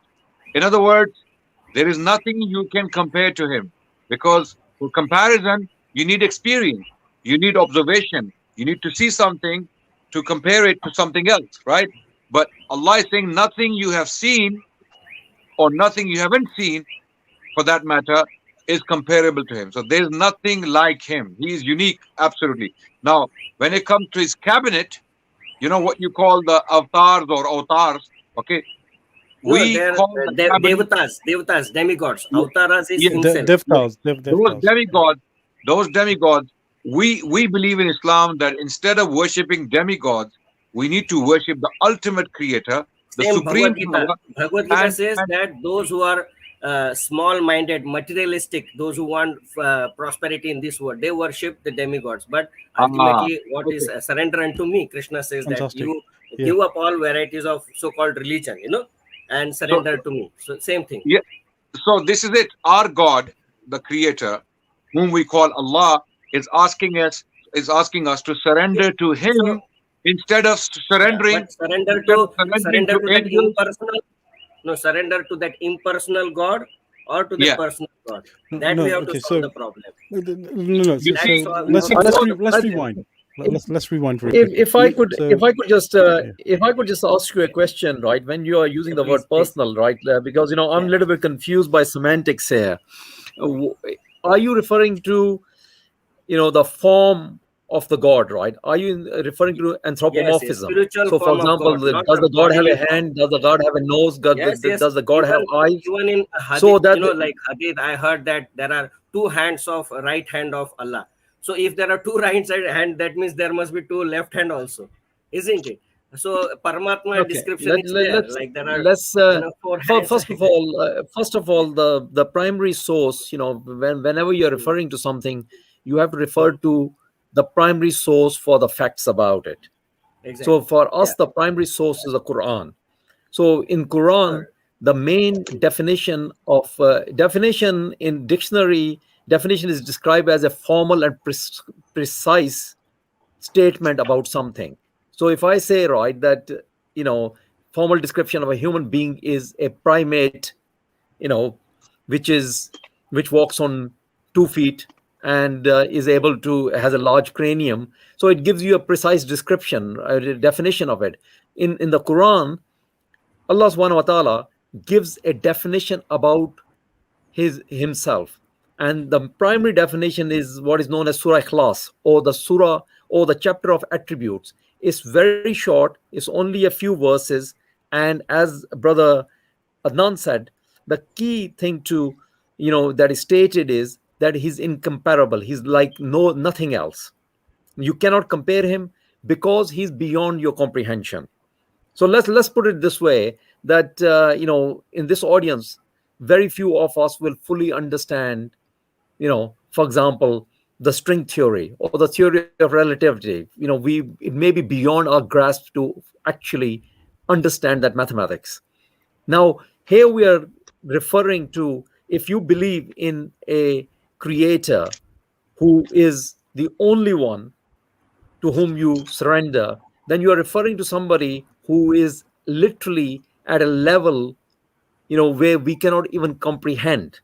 So we can only use the definition that we have been provided. Similarly, in Quran, right, it refers to in Surah Nur, which literally means light or divine light, and it says Allah is the light of heavens and the earth, and it goes on to elaborate on that. It does not refer to his hands, it does not refer to his feet, it does not refer to his eyes. He is you know able to hear everyone. Now we know physically that it's impossible. If there are billions of people or billions of things in the stars, literally trillions and even beyond, in fact, the number of heavenly bodies up in universe, we can't even count them. How many galaxies there are. Then we can get into parallel universes and so on. Now if you believe, And you can argue that God is a human construct, it's a social construct. We came up with it. Even if there wasn't one, we will still invent one. Our The form point is, see, his form is a perfect form, spiritual form. And according to our karma, that is what we get. We are our desires, our subtle mind, mind, intelligence, and ego. And then there is a gross body. So, like for example, you said in God is described as light, but also in Quran we see that God is also has a throne. He is a king. If why will he have a throne if he is not a king? So why all these mentions are there? Are hundreds of like that mention. I have a whole book. I can So, show you Brother so Ahmad, many verses. Like You are right. let me sort of come into I it. can share. I can share Let me the mention one PDF. Let me mention Yeah, one other verse very Yeah. quickly. So in Surah 42, verse 11 of the Quran, okay, Allah subhanahu wa ta'ala reveals to us, Laysa kamithlihi shay, which means there is nothing like him. So throughout the Quran, Understood. His spiritual body is nothing like him. Yeah. Right. So when Allah says So he has in Vedic, listen, 1 minute. Just 1 second, give me 1 let second. me finish So my in sentence. Vedic scriptures, Let me finish my sentence. Yeah, Let me finish okay. my sentence, and then you can come in, so- please. So whenever we see a description in the Quran, we use this verse and Surah Ikhlas and other verses as the touchstone on how to understand it. So even if Allah says he has hands or a face, right, we say nothing like anything we can imagine a face to be, nothing like anything we can imagine a hand to be. So let me say, example, a clock has hands. What do you say to that? Well, we never imagine a clock has a hand with 5 fingers and fingernails, do we? No, but we know that the hands of a clock are different to the hands that we would imagine a human being to be at. So Allah has already told us anything he describes is not anything like we can imagine from reality. Okay. So Quran does not exactly tell that what is the form of God. But now Vedic system, the great sages, they said that they saw, just like I am seeing you or any person, they say that they have seen God and they have tried. Not God cannot be completely described. Like he has a very beautiful eyes, he has a very beautiful. So it's unimaginable. But the painters and the sculptors, somehow something they make, just for them to remember him. So ultimately, what is the essence? So in Vedic system, there are a lot of, especially Vyasdev or many sages have written, but ultimately what is told is that take the conclusion. So what is the conclusion is remembrance of God with and pure love of God. But one objection what I see in Islam is that there is a reward, people are allured by reward, that okay, you will go to Jannah and like that. But that is not pure love of God. Pure love of God is whatever condition, even if Lord puts you in hell, it doesn't make difference, because like for example in the skin will burn in, but we are not that this skin, we are spirit soul. So when we have no concept of bodily concept, the how any fire can burn us or any lust can burn us. So ultimately, Islam should come up, or the essence of Quran also. If you see, ultimately, the pure love of God is what is the goal, and not any reward. Because innocent people or the general people will always, hanker, and especially the poor people, because they can't have heaven here in this world, they want a heaven hereafter. So Yeah, understood, I that think has you're to be mixing the removed. goal with the reward. So the goal and the purpose is always to be obedient to God. So that is the goal and the objective. Because Allah says in the Quran, وَمَا خَلَقْتَ الْجِنَّ وَالْإِنسَ إِلَّا لِيَعْبُدُونَ. So our goal is already mentioned in the But Quran. It's for the when worship. when you will be Brother Ahmad, enjoying Jannat, my friend, just let me enjoying finish. Jannat, where you are going to be I obedient. will get to the Jannah. You Wait are a in minute. your own enjoyment. Yeah, Where is we'll get to the Jannah part, obedience? but first, I think you are conflating two things. There is something called an objective. Like, for example, if you go for an examination, what is your goal? Your goal is to pass, Goal right? is to pass exam. Yeah, Exactly. exactly. And how will you pass? By good preparation. Exactly. So the obedience to your whatever your the subject is, the syllabus. So if you abide by whatever was taught by your teacher, the syllabus, then you will have the ultimate goal, which is to pass the exam. But what if you, how would you know what exactly will lead you to pass that exam? Yes, for that you require your teacher to tell you what will come in the exam, what will you expect in the exam. Do you understand what I mean? So the ultimate goal, yes, of course, to pass. For us, it's salvation. Okay, similar concept. Now, the ultimate goal, when you have passed, you'll get your degree. Now, this degree is what you would say similar to in Jannah. You'll get the good things which Allah has promised you. But for us, you know what is the ultimate reward? Is to see Allah. Yes, that is the ultimate reward in Jannah. Just like you said, pure love, that is the pure love that the Muslims also understand as being. So that's why the Muslim preachers, or they should take out this stuff, because that is What stuff? lower. What stuff should they take out?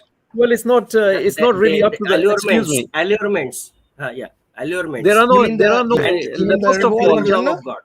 First of all, you need to that is like saying that. First of all, oh, hold on. For the exam, for you to write the exam, you don't really need to pass. Everyone gives the exam, and they all will be in the next class. So if you're in standard 7th, yes, you will go to standard 8 automatically. It doesn't matter. There has to be some motivation for you to get through that the soul is challenge. Completely satisfied with the seeing the Lord, glorifying the Lord. He doesn't That's need the ultimate. any That is the ultimate actually. prize, my friend. Any reward in Islam, that is the ultimate prize. So when in Hinduism also, or in Islam, there are people who allure that has to be because that increases violence. I know people always want shortcut to heaven, shortcut to good life. So these allurements, they are, I will say that those who give allurements to attract people to God are not doing a good job. They are but don't you have the same thing in the Shamsara? In Shamsara, where you have this cycle of life and death. Ultimately, you want to be one with Brahman. So I am a follower of Chaitanya Mahaprabhu. Chaitanya Mahaprabhu said that this heaven and all hell is a relative suffering. Heaven also, okay, good pleasure, but it's just relative from earth. Ultimately, Chaitanya Mahaprabhu, he taught that ultimately you see Lord, just glorify him. That is completely satisfying to the soul. You don't need any heavenly dimensions. No, what I meant is, do you believe in Shamsara, the cycle of life and birth, rebirth? Exactly, reincarnation. Because so what will happen? Hear me out. What will happen if Amod was not a good person? What will happen to him? So it's a very slow process. Exactly. Very good answer.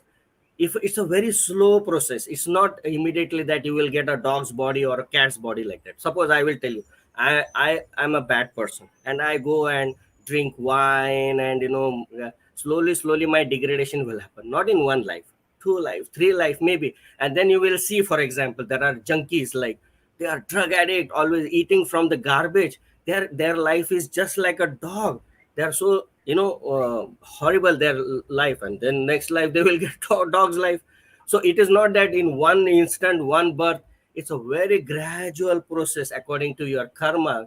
Karmana netrena, what is it? So this karma factor is a cumulative from so many births. And like, for example, if you see a mango seed, it will come after maybe 10 years or 5 years. But if you saw some other quick, so it's a form of punishment, right? So now, for example, if you see, I am born in a Hindu family, you are born in Muslim family, somebody is born in Christian. So on what criteria did Allah decide that this soul will be born? This question. That's a good question. That's a good question. Degeneration you talked about. This degeneration you talked about, from a slow reincarnation. Reincarnation of degeneration to a worse state than previous, right? I am asking, is this a form of punishment? Is this a form of punishment? Is this a form of punishment? Is this a form of punishment? See, what is punishment? I'll tell you. Forgetfulness of Supreme Lord is a punishment actually, and then the crime starts there, and then you are dwindle in this karma activity, different activity. So that is punishment. We agree on that. Is it a form of punishment?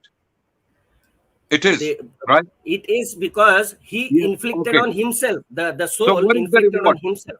Yeah. What is the reward for being good? What is the reward?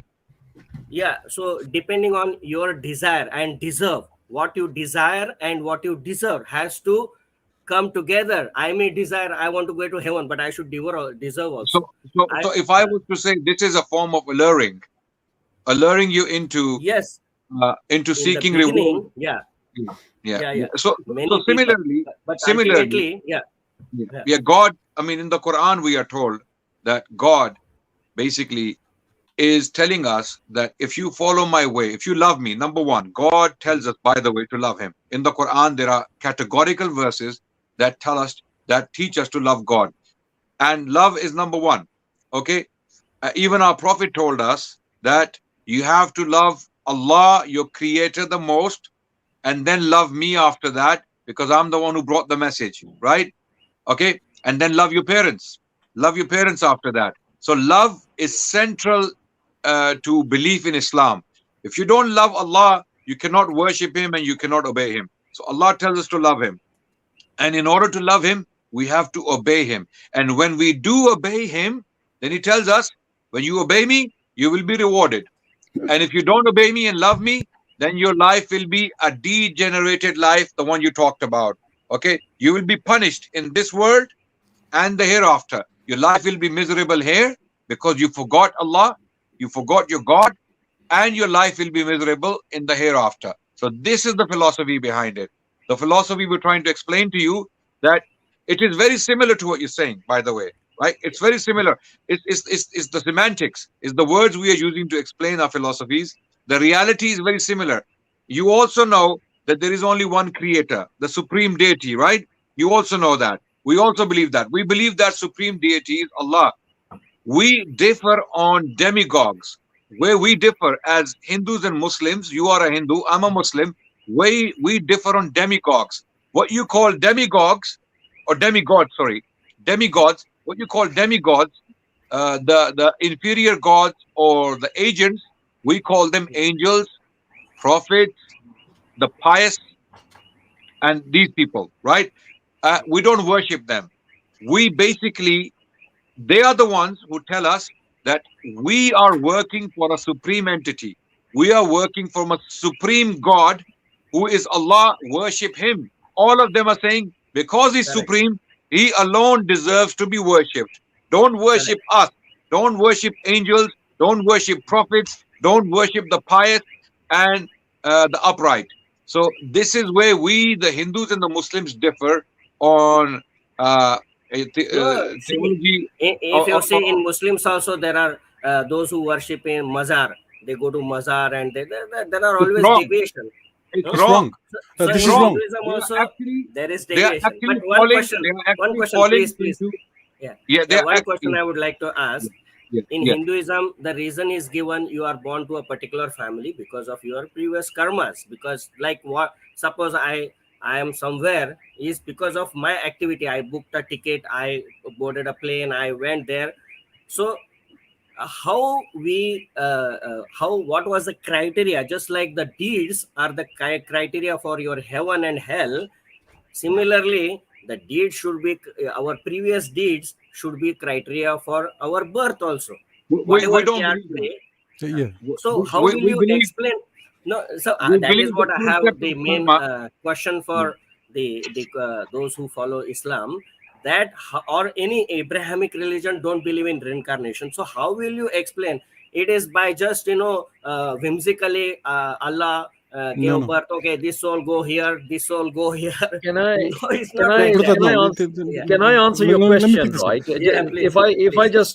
just answer your question, I think we live in an age. For example, currently, we have got a major pandemic going on. We have got SARS-CoV-2. The virus is continuously mutating. We can look at the structure of the virus, the genome of it. Now, similarly, it's a fact that your DNA, you have a DNA, and the way when your parents had you, there, the sperm and the egg came together. You got half of your DNA from your mother, half of your DNA from your father. It was a roll of a dice, correct? It was a roll of a dice.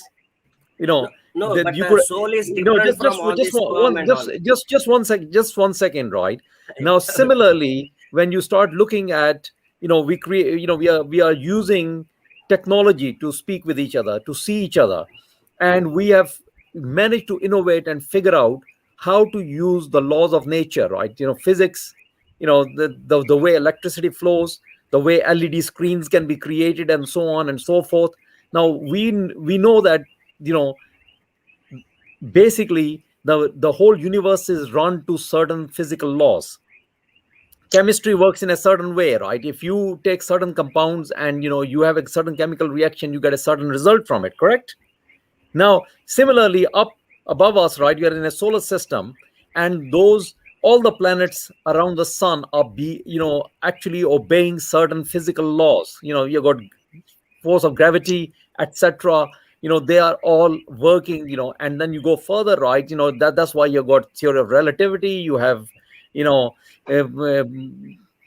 physicists trying to understand how the universe, all of this operates. Now, if you get into mathematics, you start soon realizing how complex it is. Now, all of these things, obey certain laws, right? So, if you believe in a creator, then you can extrapolate it and say that he has ordained certain laws, and everything behaves those laws. Everything actually follows those laws, right? So, for example, And right, he has we to can explain it. take He what has to we explain in his can, books. and He has to explain if he is therefore, God. right, deciding who is born to which parents and so on is just happening to those preordained laws. So once those laws have been set into motion, he has created the universe. He has ordained those laws. The revolution of the planets, for example, the way the electrons flow, the way the atom can be split by actually nuclear fission and so on. They are all done according to the laws of nature, and those laws of nature then determine, even at a Yeah, level, right, for see, example, right. you are talking about only material things. You are not talking, because the soul is a spiritual thing. So you are talking about Brother Abid, material laws. Brother Abid, let me So come in here. soul has nothing to do. We are, as according to Hinduism, we think I am an Indian, I am an American, I am black, I am so many, I am a Muslim, I am a but actually the soul is the servant of God. So soul has nothing to do with matter. So how did that soul, which is you call it a ruhu, enter in a particular family? All these chemical reactions has nothing to do with the soul, because it's a So, brother, material energy of God. okay, so Brother Ahmad, let me sort of be very brief about this response, because this is a big discussion. So let me be very Okay. brief. So we do not. So first of all, in Islam, we do not have this idea of reincarnation. You know this, right? You know this clearly. We believe you only have. We are told in the Quran, and we are told in our tradition, in the Sunnah, what the Prophet ﷺ gave us. We only have one life, and this one life, you are endowed with certain attributes. You are endowed with an ability to think. You have intelligence. You have an ability to follow your desires if you wish. And you also have something that God has endowed you with, which we refer to as the innate disposition to recognize God. So these things and a few other things are given to you as part of the gifts of God. It doesn't matter which family you're There born has to be a into. criteria. There has to be criteria. These gifts has to be based on criteria. Let Just like the heaven and me hell is finish. Let me based on finish. criteria. So the I gift understand, of but life let me finish. has to based Let me on finish. criteria. Please let me Okay. finish my discussion. Yeah. Thank you. Okay. Please, thank you. So whichever family you're born into, you have intellect, you have your whims and desires, and you have this innate disposition to recognize God. It is then up to you to search and seek out, by using those talents, where the truth is. So what we believe, this is the reason we say that belief is a choice. Once you have done the searching, once you have discovered the truth, and the truth we believe is evidential, There is evidence for this truth. There is revealed evidence which you can validate, and this revelation can be checked. This is what we say the Quran is. You don't have to believe in some person who went to a mountain or a jungle. The Quran is available to you in its original language. If you believe it's incorrect, analyze it and tell me it's incorrect. There is actually a falsification test in the Quran which says if you believe this is not from Allah, then write something like it. So let me finish. One sentence. Just so let me finish. if the Allah or God should have a complete knowledge, any question, inquiry, but I feel, please, don't mind, please. I feel that this has not been addressed in Quran. That a particular soul, and you may say that okay, Allah knows best, and whatever He has ordained, right, we accept it. But so Brother it Ahmad, is not clearly defined that somebody is born in a rich family, somebody is born in a right. So let me finish. So the Quran. So that Hinduism. Hinduism says that. Please. Yeah. Right. So the Quran is not the only source for our Islamic knowledge. Yeah, you know this, right? So we believe in two primary sources. The Quran is the primary revelation, but we also have the teachings that our Prophet Muhammad ﷺ gave us also as part of our Sunnah, that is called the Sunnah, exactly. So yeah, so you understand that term exactly. Also as part of our right. So Prophet Muhammad, he meditated in cave. Why do then Muslims don't meditate like Hindus? Hindus have meditation process. Realize the God yourself. So why? This goes into a much longer discussion. But what I will say is, look, the basic attributes that a soul is given, that a human being is given, no matter which family they're born into, they have intellect, they have whims and desires, and they have a predisposition to recognize God. These three things every human being is born with. It is then up to you. Animal life and human life. Eating, sleeping, mating, depending. There's a difference. In our tradition, there's a difference. Right? There's a difference, but I won't go there right now. So animals don't have this choice. We do. And this is what you will be tested on. So just like the exam, you will be tested on whether you utilize those attributes correctly to find the truth. Right? And if all the evidence... let me just say this last thing and then I'll stop. If all of the evidence is presented to you, and you see the truth, and you recognize it as the truth, and then you deny it, you will be punished.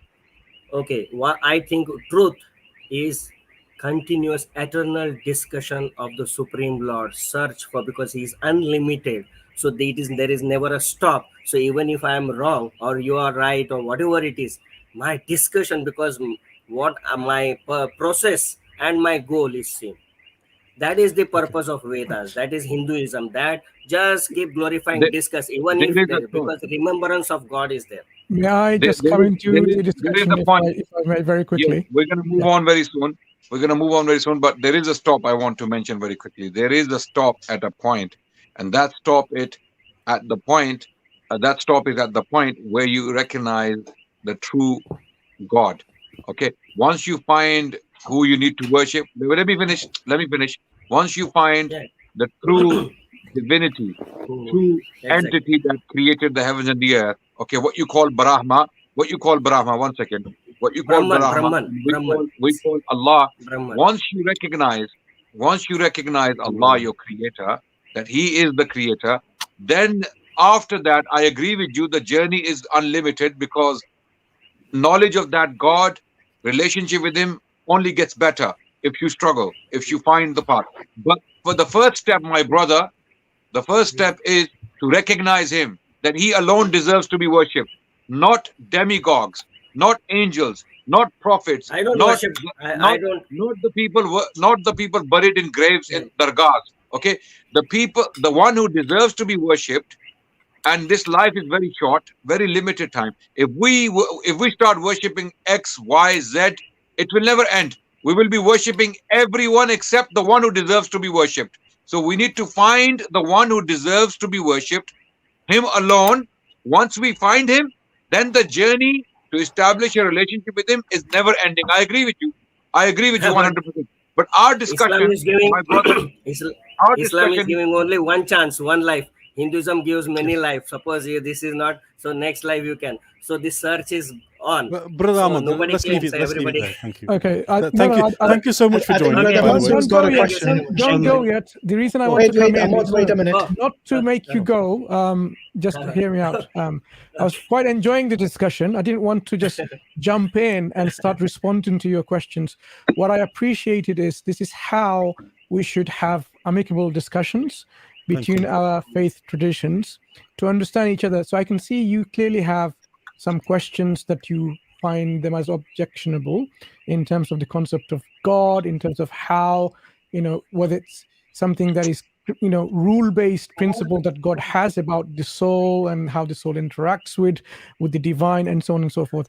I mean, if we had the opportunity of a longer time, we could go and explain to you exactly what the Islamic concept is, so you would be absolutely clear what that is. But what I want to just point here is this discussion we can have and we can continue, right? And as you realize, Hindus can discuss with Muslims on theology, on faith, rather than politics only, rather than culture only. We can have a theological discussion, as you have clearly demonstrated. I mean, I'm sure you found that discussion not something like condescending or mocking or insulting to you or to your faith. This is what we are aiming at. We want to bring about this change where we can come together in a platform like this, and we can share our ideas, and we can criticize each other's ideas in the spirit of understanding, with respect, of course, so that ultimately our goal is to worship the divine, right? We don't want you to go to a place where it's going to be absolute suffering. You don't want us to go to a place of absolute suffering. So our aim and objectives are the same. So what we want to do is mutually come to an understanding where we can say, look, let us educate ourselves to understand our faith better. In this understanding, in this process, we will, if we don't feel that we haven't reached the truth, of course, individually we feel that we have the truth, but in our engagement, in our discussion, we will see whether there are any things that we need to explore further, whether we need to understand a bit more. And then this will then enlighten us and empower us to reach that level that we need to worship God. So that is what I want to say. I don't want to really quickly respond to, even though I feel the urge. I mean, if you know me and our brothers from Speakers Corner elsewhere, we are constantly trying to not to interject or really give the answers and so on. But I hope that this, Mahmoud, you can join in other discussions as well. We can continue this exchange and dialogue, and we can actually show to you what are the Islamic concepts in the questions that you ask or the objections that you've raised. So I don't want to give you these responses. I'm sure people will want to know, but I want to take that opportunity to say, brilliant. Your participation here is the beginning of an exchange that we want to see more and more, so that people can bridge this gap of intolerance. Things that we see culturally and politically happening in our worlds, whether it be in the Indian subcontinent, whether it be elsewhere, we want to stop all of that. We want to act like human beings, all from one human family, so that we can get rid of our differences and theologically come to a closer understanding that, yes, our aim and objective is to worship God and not to hate each other. Does that sound about right too, that this approach is something that is beneficial? Right. Absolutely. So it's a pleasure having you. It's a pleasure having you, and nice talking to you. And then we can perhaps continue this discussion with others. Leave your details. Send us your email. I mean, just email us on that email address on the screen, dawahwise@gmail.com. Yeah, just now. Yeah, no, not now. Whenever you have time. When you want. We want to invite you again for the next stream, so we can discuss this further. Because we want to engage with Hindus, and I think you're probably the first. By the way, where are you joining from, brother? India. No, actually, I had come to this Guyana here. I have come to Guyana for a few months here. Good. So hopefully for the next stream you'll be in Guyana as well. Yeah. Because of a pandemic and Corona, I had to little cancel my back to India. Actually, Are you Are you the person who sent us a tweet on Twitter? Yeah, was it yeah, somebody yeah. else? It's Oh, it was philosophy you. and ideology. Yeah, The one yeah, I invited yeah. you. Okay, Alhamdulillah. Good to see Yeah, you. yeah, yeah. Thanks Yeah, for thank you. your Thank you very much. patience Yeah. and your Yeah. contribution. Okay, take to care. see you Thank you again. very much. Take care, Yeah. mate. Thank you. Thank Bye. Bye-bye. Thank you very much. Right. Okay, So can we we have the have- next guest? Yeah. Hello. Hakirat Singh, Sorry. hello. Yeah, go on. Hi. Thank you so much for having me on. I'm a Sikh. I'm new to Sikhi, but I do have a little bit. Something I've learned. I'd like to share with you. So I'd like to talk about God from a Hindu point of view, because I do believe in that point of view as well. So in Hinduism, pantheism, meaning that everything is God, they believe that the God is synonymous with the universe. They say that the universe is God and that they can't exist without each other. God can't be separate from the universe. God doesn't have its own independence. So they see a tree and they bow down to it. They see a person, they bow down. They see a rat, they bow down. You see, but monotheism is the complete opposite. You know, they believe that, like you know more than me, that, God he created the world and that he's watching over us and he's separate. So coming with Sikhi now, Guru Nanak Dev Ji, he merges these two together. You know, he brings the complete truth. He says to the Muslims, you're right. He says God is separate from the world. He's watching over us. And then he also says to the Hindus, you're right as well, that the universe is God. You know, so we see in scripture many times that, the one is near. You know, he's not, don't think of it as far away. And he also says the one permeates everything, it's pervading all. And that Guruji says there is only oneness, there are no two things. So the first thing he said when he come out the river was, there is no Hindu, there is no Muslim. And had there been a Sikh at that time, Guruji would have said there is no Sikh. Guruji would have said there is no Sikh, because all he saw was the one in different forms. I hope that helps. Yeah, thank you for that. That was very interesting, and no doubt Guru Nanak Ji was a very interesting thinker. But you have to understand that he himself was a human being. He was not perfect in many, he had human weaknesses. Let me clarify. I mean, I don't want to offend Sikh sentiments on Guru Nanak Ji, respectfully. He obviously had human, weaknesses. For example, he had to eat. He got hungry. He got old. And he was also obviously relieving himself as nature requires. So Guru Nanak Ji was a human being, and humans are often influenced and conditioned. Now, it is clear that Guru Nanak Ji was directly affected by the circumstances of his time and the people around him. What you just described there is basically Wahdatul Wujud. It is a Neoplatonic idea. It is very similar to pantheism. Basically, it goes as follows: that the creation and the creator are one, in one existence, right? So the creator, basically, we exist within the creator, or we exist as part of the creator. Okay, so the creator is not separate. So this is called, to put it in crude terms, it is called Wahdatul Wujud. And this was a mystical idea very prevalent among Muslim mystics of the time. So Guru Nanak Ji, as you know, was very much inspired by Islamic thought of the time, which was predominantly Sufi and mystical in that sense, that many Sufis in the Indian subcontinent at the time were following this idea called Wahdatul Wujud, right? Which is in its origin very much Neoplatonic. It came from Muhyiddin ibn al-Arabi from Spain, and it has its origins. So Guru Nanak Ji was basically, what he was saying was not surprising, especially for the times he was living in, right? Those were times of turmoil. There was a lot of political strife. The economic condition of people was not very stable. People were suffering. There was a lot of suffering, and suffering causes people to think. And many intellectuals and thinkers are born when there is turmoil in society. So Guru Nanak Ji was one of those intellectuals who was born at this time, and he presented his theory. But at the same time, when we look at Islam, my brother, Islam provides us with a lot more instruction, a lot more satisfaction, intellectually speaking, a lot more clarity on God and God's doing, for example, right? And this is why Guru Nanak Ji himself was very much inspired by Islam. Okay, he was against the Muslims of the time, no doubt. Okay, the way Muslims were practicing the Islam at the time, he was against that. He had nothing against Islam. As far as I know, he praised Islam in the Guru Granth Sahib. When we look at his poetry, we see Guru Nanak Ji is actually praising Islam and the Prophet of Islam, right?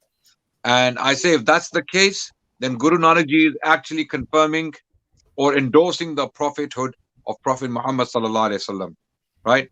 And if that's the case, then basically Guru Nanak Ji is saying that Prophet Muhammad is a true prophet of God.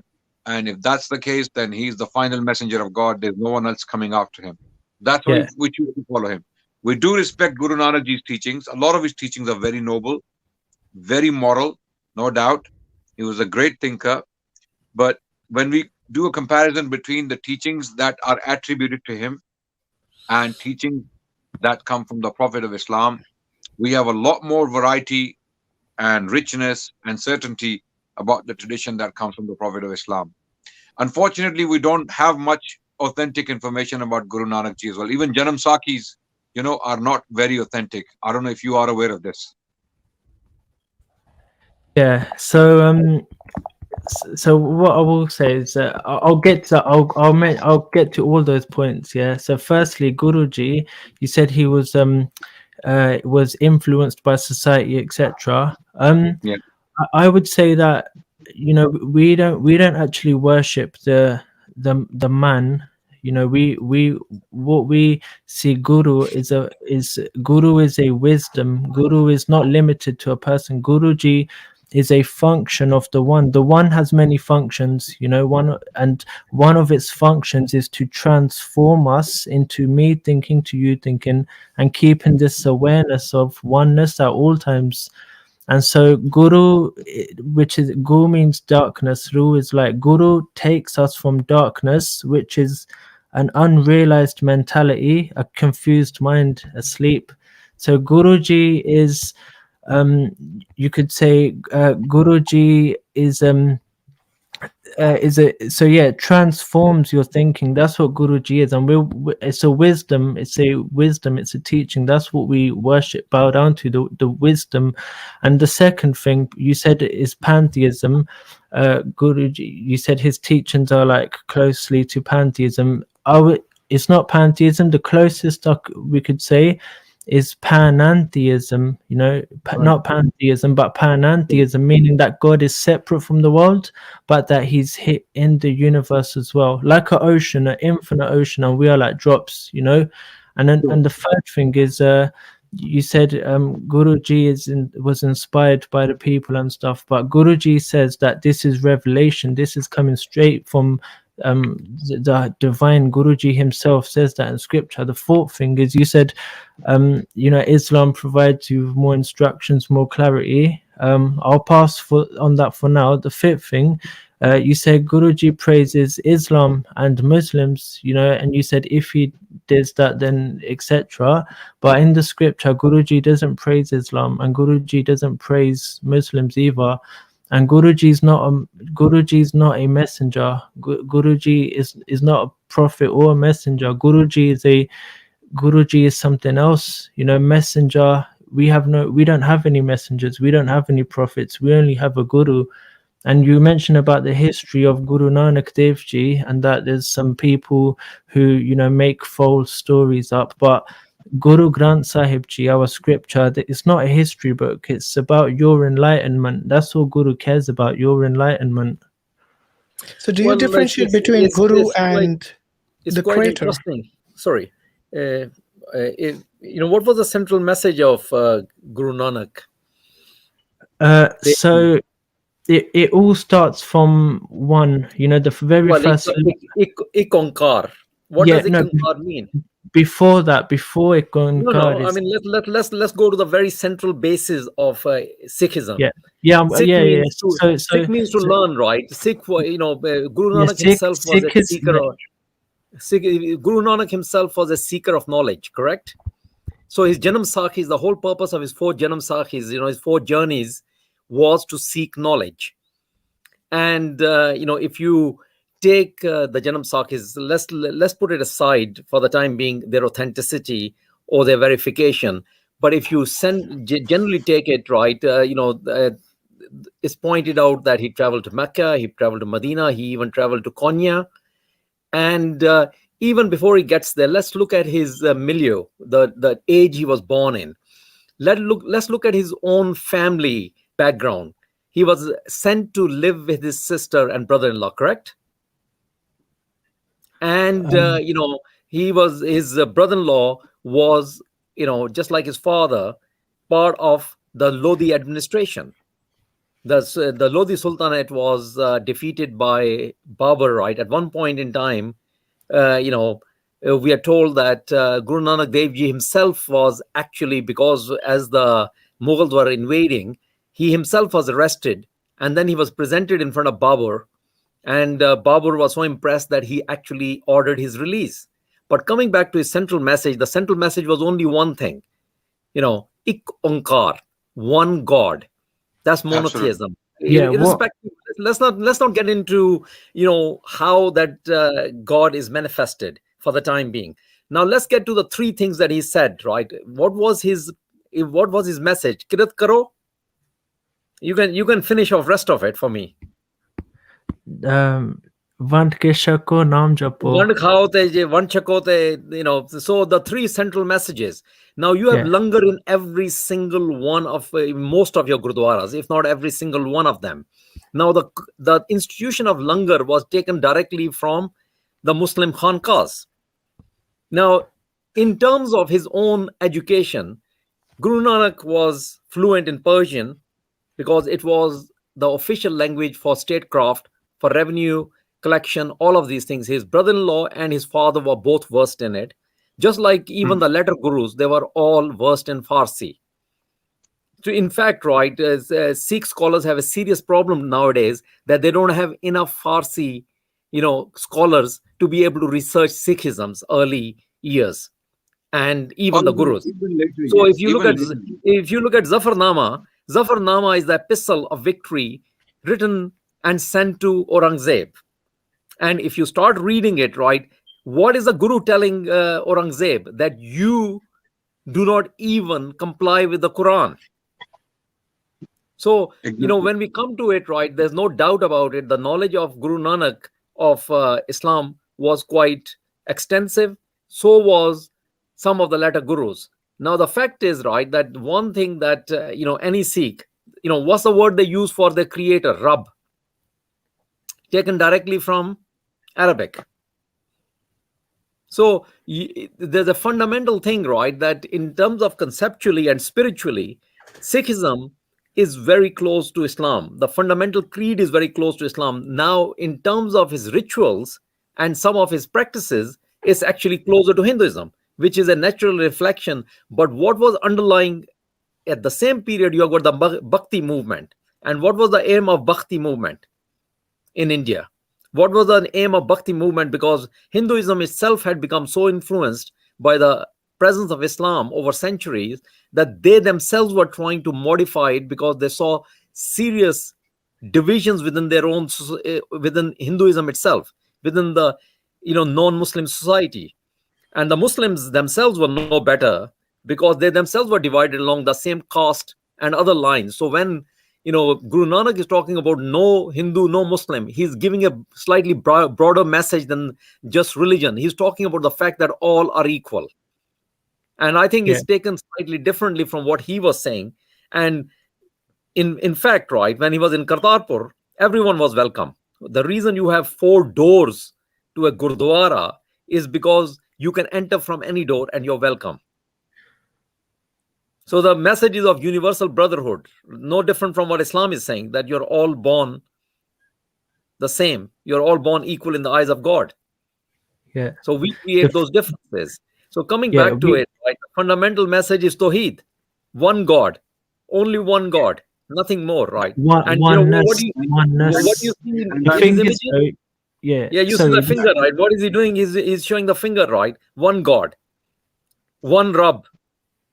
Absolutely. the thing, And can I want to very quickly Yeah. correct you on one point. yeah, You said that Guru Nanak Ji did not praise Muslims or even the Prophet of Islam, and he said his writings were revelation. And if you do believe that his writings were revelation, then you need to look at the Guru Granth Sahib, Shalok Mehla 1, Shalok Mehla 1, right? Okay, where Guru Nanak Ji is thought to have said, Musalman kahawa mushkil ja hoye ta Musalman kahave, right? It is yeah, difficult. but we have to read from, we can't take it out of context. Could you tell me the page, please, and then I'll. Shalok Mehla 1. What ang is it? Page is it on? Do you know, or could you tell me? No, I don't know, but Shalok, I'm giving you the reference. Shalok Mehla 1. It is part of Shalok Mehla 1, and you will see it there that he is talking about in few verses about Muslims and even the Prophet Sallallahu Alaihi Wasallam, even Prophet Muhammad. Then he goes, Awwal deen kar mitha, mushkal mana mal musave. First, let him sever the religion of the Prophet. Sorry to interrupt you there. Can I read from where we're supposed to read it, and then I'll read it from where we're supposed to read it. Sure. Cheers. And then maybe we get the context. Yeah. Yeah. What you need to tell us whether he is actually praising Prophet Muhammad or is he actually criticizing him? Yeah, sure. And but before I do that, shall I respond a bit or respond to a bit? Yeah. You can go ahead, please.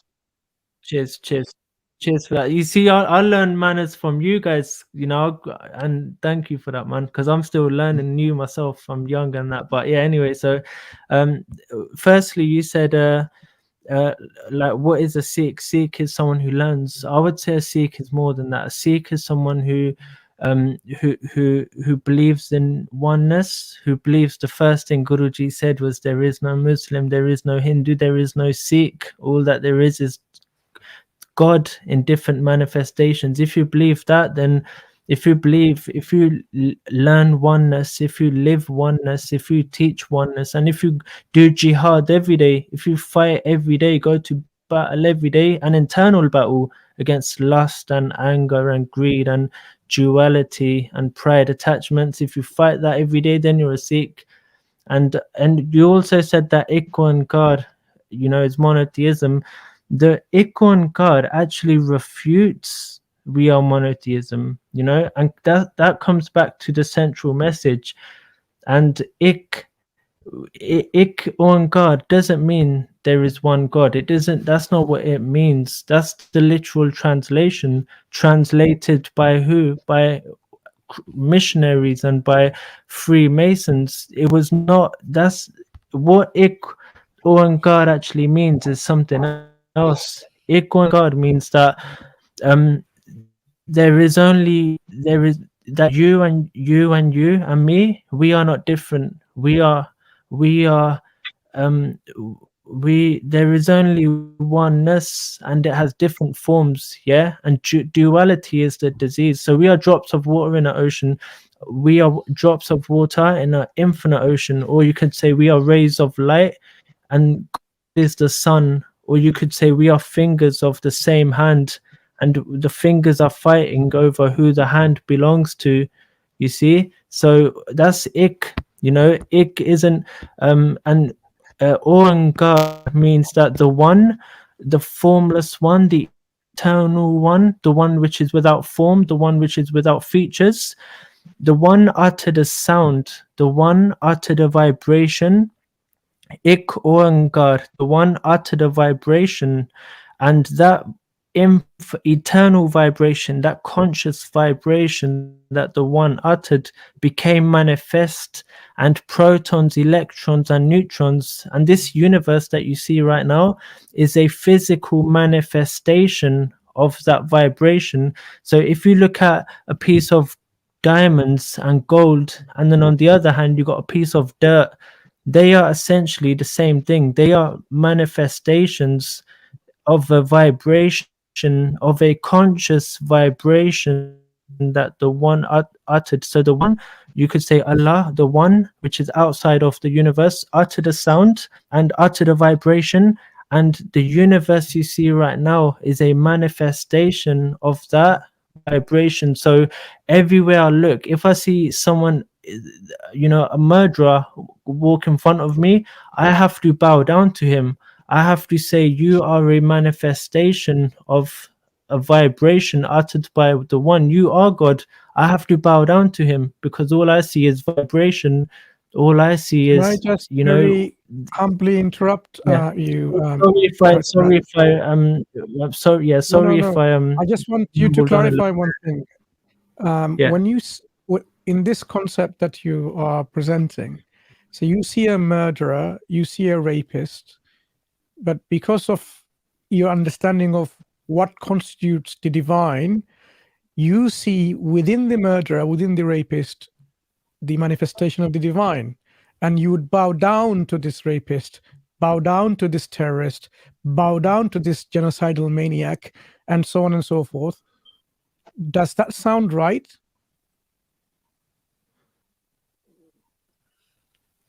Because I don't forget he's vibrating at a different frequency. You see, he's at a different frequency, whereas the saints, the holy people, they're vibrating at a different frequency. And so for me, even the angel of death, when angel of death comes to take you or I away, you know, even for us, that's just another form, another manifestation of the same God. That's just God in a different robe, you know. So all these demigods and Hindus, demigods and you know, I follow you. I have a further question, if I may. They are just just different a further follow-on question. characteristics of the. Do you differentiate between good and bad, right and wrong? I think we're cutting off. Is it just me or? Yeah. No, we So can hear you. we can hear. Let me Mansur is asking here. Let me repeat my question. If you and do say if you have heard it, you can repeat it.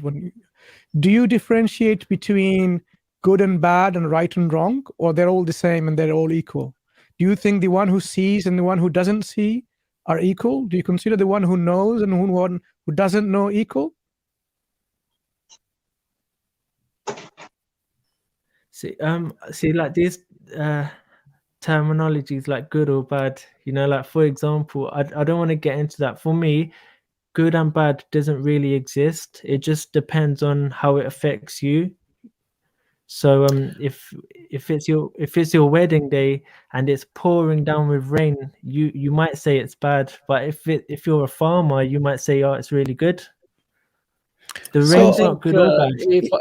If I can just you know, make a little observation, a very key concept of Sikhism is seva, that of service. The main reason you have langar, the main reason Sikhs go out and, you know, they have a history of public service. Yeah, but the best seva, sorry to cut you, Abid, the best seva is looking at Adnan Rashid, looking at me, looking at in the mirror, and say, this is you, this is God, this is God. Having that awareness of God at all times, that's the best seva. I think you know, let me say what my, you know, perspective is. I differentiate between the creator and the creation. For example, I use my fingers to type out an essay. Now that's my energy, right? I have used my physical energy to tap out the fingers. I have used my mental energy to shape those words that have ended up on the screen. But they are actually distinct from me. You know, the relationship ends after the creation. You know, that's it, right? I have put it out, I've printed it out, or I have, you know, put it on a web page.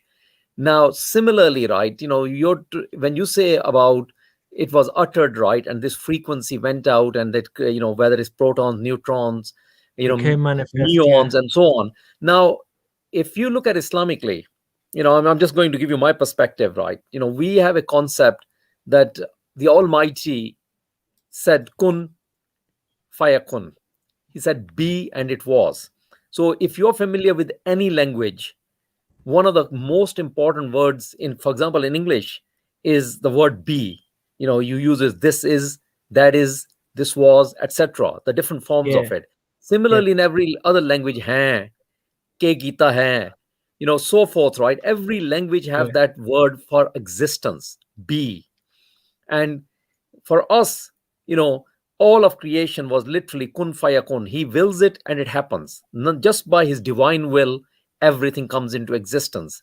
Now, you yourself said, right, that you think and you agree that the Almighty exists outside of it, but you then believe in pan-atheism, right, which is essentially that still he's manifested in every single thing, every single matter in this universe. Now, my perspective is that those are mere creations. What you're calling manifestation, I refer to them as creations. He created time. For example, right, one thing that people find very difficult to get their head around is we have got a very linear view of time. You and me, we live linear lives.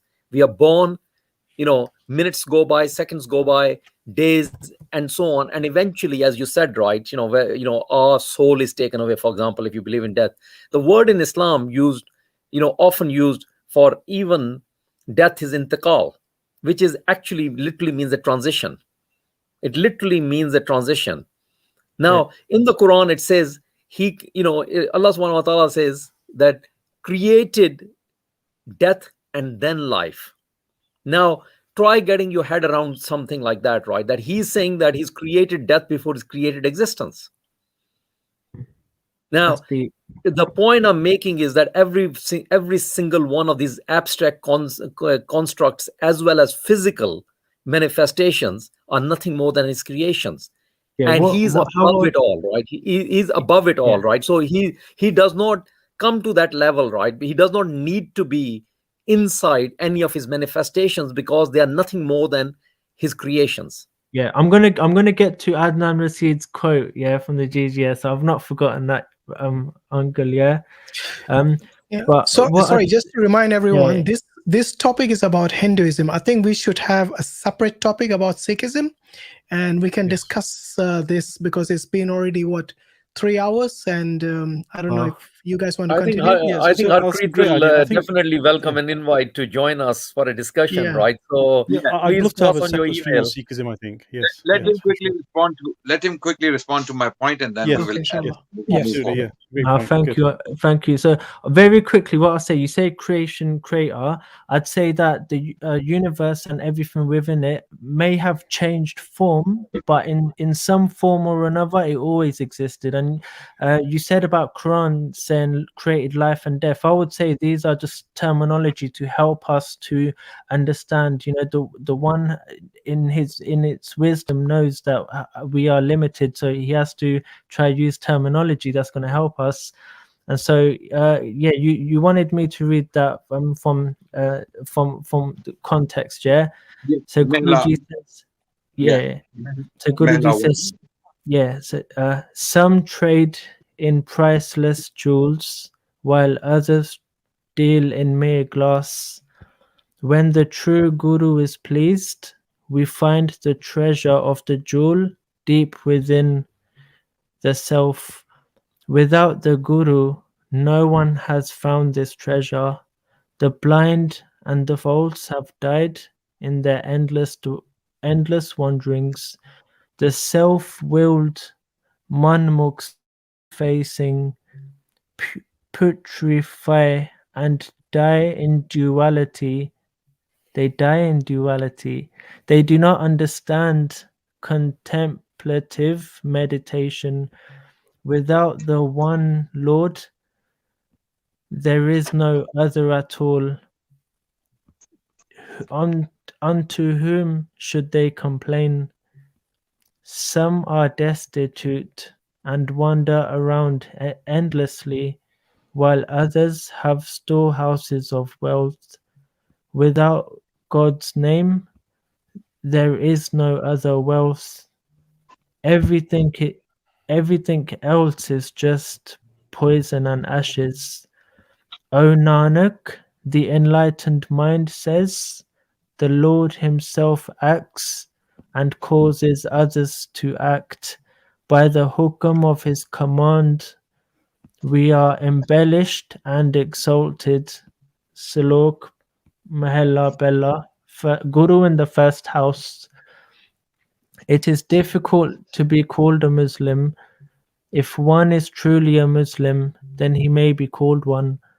First, let him savor the religion of the Prophet. It doesn't say prophet, but that's the English translation by a missionary. First, let him savor the religion of the Prophet as sweet. Then, let his pride of his possessions be scraped away. Becoming a true Muslim, a disciple of the faith of Muhammad, let him put aside the delusion of death and life. As he submits to God's will and surrenders to the Creator, he is rid of selfishness and conceit. As he submits to God's will and surrenders to the Creator, the doer, he is rid of selfishness and conceit. And when, O Nanak, he is merciful to all beings, only then he shall be called a Muslim. Okay, stop there now. And Stop. it goes on. I'll read it till the end. Yeah, it's only like 2 more lines. Renounce, Mahela Jota, renounce sexual desire, anger, falsehood, and slander. Forsake Maya and eliminate egotistical pride. Renounce sexual desire and promiscuity and give up emotional attachment. Only then shall you obtain the immaculate Lord amidst the darkness of this world, Renounce selfishness, conceit, and arrogant pride, and your love for your children and spouse. Abandon your thirsty hopes and desires and embrace love for the Lord. O Nanak, the true one shall come to dwell in your mind. Through the true word of the Shabad, you shall be absorbed in the name of the Lord. How I understand that verse, is that Guruji is saying, don't wait. can I tell you how I understand that very quickly? Wait, I understand. Yeah. Okay, you will get your chance. I am asking, here Guru Nanak Ji is basically describing Islam, literally. How do we know he's describing Islam? Because he mentions specifically being a Muslim, how to be a good Muslim, and how to be a better Muslim by following Muhammad. Then you may be called a Muslim. And then he goes on to further describe mortal sins, what we call mortal sins: pride, lust, greed. All of these things are forbidden, absolutely forbidden in Islam, right? So Guru Nanak Ji is not talking vaguely about morality and ethics. He is specifically referencing Prophet Muhammad as a role model in the Guru Granth Sahib. You are reading from the Guru Granth Sahib. Right now, what you read was from the Guru Granth Sahib, the Sikh scripture. And if Guru Nanak Ji was inspired by God, which you do believe he was, then Muhammad is praised directly as a role model in the Guru Granth Sahib. And if that's the case, then Muhammad cannot be a liar. So Guru, where is the sound coming from? Sorry, your audio is a bit. Abid, is it coming from you? No, I can hear. If you mute him. Could you go on mute temporarily, please? Yeah, it's Abid. Okay. Yeah. Okay. So the point I was making was that here Guru Nanak Ji is directly praising Prophet Muhammad. He's not criticizing him. He's using him as a role model for these teachings. And if that's the case, the Prophet Muhammad cannot be a liar. And if he's not a liar, then he himself told us that there is no other guru or prophet coming after him. Okay? There will be teachers. There will be imams. There will be pious people. But there is no other prophet coming after him. So we have no choice but to follow him. And this is a dilemma which we don't believe in. We don't believe in prophets. Yeah. I understand. But Guru Nanak Ji did. We don't believe in prophets. No, you don't. I understand you don't. But Guru Nanak Ji did. And the thing is, like, No, as in what I meant to say was that in Sikhi we don't have prophets or messengers. But if Prophet I Muhammad is the understand that. last I and know final, that. that'd be I know that. what I'd like. What I'd like to say is that from what I understand from that but before I even get to that verse, a Muslim, if Islam means submission and Muslim means someone who submits, then I, as a Sikh, I'm doing the same thing. You know, I'm trying to submit to the will of God as well. But So you're not you can following call me a Muhammad. Muslim, and I believe you guys. I believe you. I've met many Muslims who I look at and say, you know what, he's a better Sikh than me. I look at Muslims and I say he's a better Sikh than me. But what I will say is that about that verse, how I understand it is that Guru's saying, look, if you're gonna you know, be a Muslim, yeah, then all these rituals and stuff, you know, that's not where it's at. You know, where it's at is not saying, oh, because you know, is Ramadan, for example, it's Ramadan, so you know, let me just give up smoking. No, Guruji saying your desires don't, every month, 12 months, you know, every hour, every season, every month, every day, you know, meditate and be good, not just on Ramadan. So that's what I got from that verse. That's what I got. I agree 100%. You're right. This is what the Guruji is saying. But in the process of what he's saying, he is praising Muhammad. He is using Muhammad as a role model. And you cannot take that away from this particular passage, because he is using Muhammad as a role model. And if that's the case, it doesn't say Muhammad or the word prophet or the word Muhammad. It doesn't say that. Hoye Muslim deen muhani, hoye Muslim deen muhani, maran jivan ka bharam chukave. This is literally, I mean, deen, you know, Muslim is there in Gurumukhi. Yeah. The word deen is there in Gurumukhi. Yeah. I don't the see word Muhammad. Muslim and deen can only refer to the teachings of Prophet Muhammad. There is no other deen. Guru Nanak Ji is only talking about one deen, and that's Islam, the teachings of Muhammad, right? And the word Muslim is there in Gurumukhi, right? I think the best way to translate that would be Muhammadan maybe. Muhani. Muhammadan, okay. Or people say Deen Muhani. You know Muhane. You know what Muhane is? They have translated the word Muhane as Muhammad. Okay. Hoye Muslim Deen Muhane Maran Jivan ka Bharam Chukave. Right? So this is what the Gurumukhi basically states. And it's clear that he's talking about Islam, he's talking about Muslims, and the teacher of Islam, Prophet Muhammad. And if that's the case, if that is the case, then before that he said, yeah, I'm saying if that's the case. Now you know what, man. Then I think I'll call it a day. I've still got a lot. I think let's save it for the episode where we will do a special. Hopefully, I can jump on stream on Sikhism. Oh, absolutely, yes, yes. But appreciate your contribution, Arkid Bhai. Thank you. Yeah, thank you for joining us, Hakid. Leave your email so we can send you an invite when we do have a stream on Sikhism. It'll be good if you join. And also, sorry, on the private chat. Yeah, in the private chat, or you can email us. Is the bottom right corner of the screen where it says DawahWise@gmail.com. Yeah. And we'll drop you a note. Thank you so much. I was going to say thank you, Hakid. That I've learned a lot from you guys, and it was. And you. Hello. Yeah, appreciate it. Yeah, thank you very much. And just see you again. Hello. Just sorry. Very quickly, I want to mention that this translation we were reading from was done by Dr. Sant Singh Khalsa, okay, and phonetic transliteration was done by Dr. Kulbir Singh Thind. So this is a Sikh translation of the English, I mean, of the Guru Granth Sahib in the English language. It's not a translation done by Muslims. Sikhs themselves have translated this basically in this way. Okay. Wonderful. Thank you. Okay, thanks a lot. Thank you, Hakid.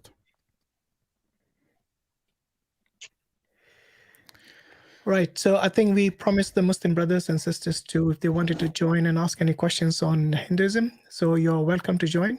If you guys got any points to add or questions to ask, please go ahead and click on the link.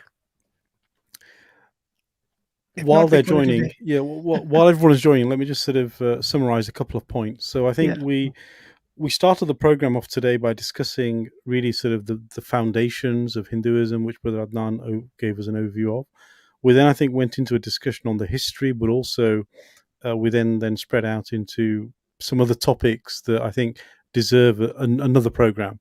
In particular, the depth and breadth of the dynasties and their influence, and also the Hindu population response to the Islamic presence, which we will do on a future program, of course.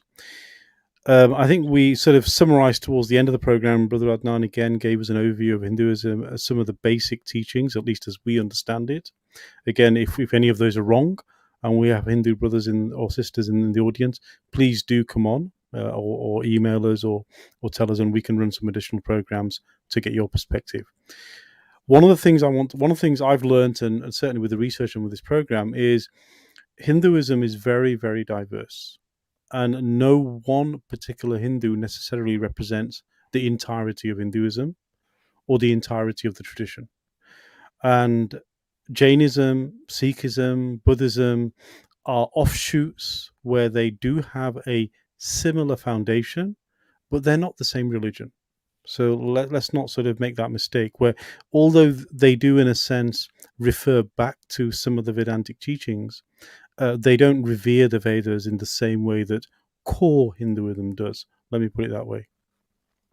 And again, these nuances, we should, as Muslims, extend the same respect to other faiths that we would expect them to extend to us.